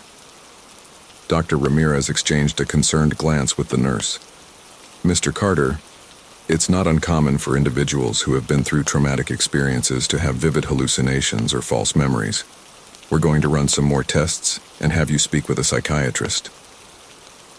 Over the next few days, I was subjected to a battery of physical and psychological evaluations. I overheard whispered conversations about delusional episodes and PTSD. The more I insisted on the reality of my experiences, the more concerned the hospital staff became. It wasn't until a week later that I received my first visitors who weren't medical professionals. 2 men in crisp suits entered my room, their faces impassive. "Mr. Carter, I'm Agent Thompson, and this is Agent Rodriguez. We're with the FBI. We'd like to ask you a few questions about your time in the Alaskan wilderness," the taller of the 2 men said, flashing a badge. I sat up straighter in my bed, hope blooming in my chest. "Are you here about the expedition? About the flowers?" Agent Rodriguez's eyebrow twitched almost imperceptibly. "What expedition are you referring to, Mr. Carter?" I launched into my story, telling them about the research trip, the discovery of the alien flowers, and the nightmarish experiences that followed. As I spoke, I noticed the agents exchanging glances, their expressions unreadable. When I finished, Agent Thompson cleared his throat. "Mr. Carter, we've reviewed all records related to scientific expeditions in the area where you were found. There's no record of any such expedition taking place. Are you sure you're not confusing this with a dream or perhaps a book you've read?" My heart sank. "No, that's impossible. We were sent there. The government knew about the flowers. They sent us as test subjects." Agent Rodriguez leaned forward, his voice low and intense. "Mr. Carter, I want to be very clear. The United States government has no knowledge of any alien flowers or otherworldly phenomena in Alaska or anywhere else. We're here because you were found in a restricted area, and we need to understand how and why you were there." I fell silent, my mind reeling. Could it all have been a hallucination? But it had felt so real. The terror, the beauty, the otherworldly connection to the hive mind. How could I have imagined it all? The agents continued to question me, but I barely heard them. I gave non-committal answers, suddenly unsure of everything I thought I knew. As they were leaving, Agent Thompson paused at the door. "Mr. Carter, for your own well-being, I suggest you put this fantasy behind you. Focus on your recovery and getting back to your normal life." The following weeks were a blur of therapy sessions, medical checkups, and attempts to piece together my life before the incident. My family visited, tearfully recounting how I had gone missing months ago during a solo hiking trip. They had all but given up hope of finding me alive. I was eventually released from the hospital, but the world felt different. Colors seemed muted, sounds dulled. I couldn't shake the feeling that I was missing something crucial, that there was more to the story than what I was being told. Months passed, and I tried to reintegrate into society. I got a job at a local bookstore, went to therapy twice a week, and tried to convince myself that my memories of the alien flowers were nothing more than an elaborate delusion brought on by trauma and isolation. It was a warm summer day when my carefully reconstructed reality came crashing down. I was walking through the city park enjoying the sunshine, when a familiar scent wafted through the air, sweet, intoxicating, with an otherworldly undertone that made my heart race. I froze, my eyes scanning the nearby flower beds. And there, nestled among the mundane petunias and marigolds, was a single blossom unlike anything that should exist on Earth. Its petals shimmered with an iridescent glow, shifting colors as I watched. Without thinking, I stepped closer, my hand reaching out to pluck the alien flower. But as my fingers brushed against its silky petals, I hesitated. Memories flooded back. The madness, the terror, the desperate fight for survival. A chill ran down my spine as I realized the truth. The flowers were real. They were here, in the heart of the city, and if one had taken root, there would be more. Our fight against this invasive, mind-altering species had only just begun. I pulled out my phone with shaking hands, scrolling through my contacts until I found the number for Agent Thompson. As the phone rang, I kept my eyes fixed on the alien blossom, half expecting it to vanish like so many of my hallucinations had before. "Thompson," came the curt answer.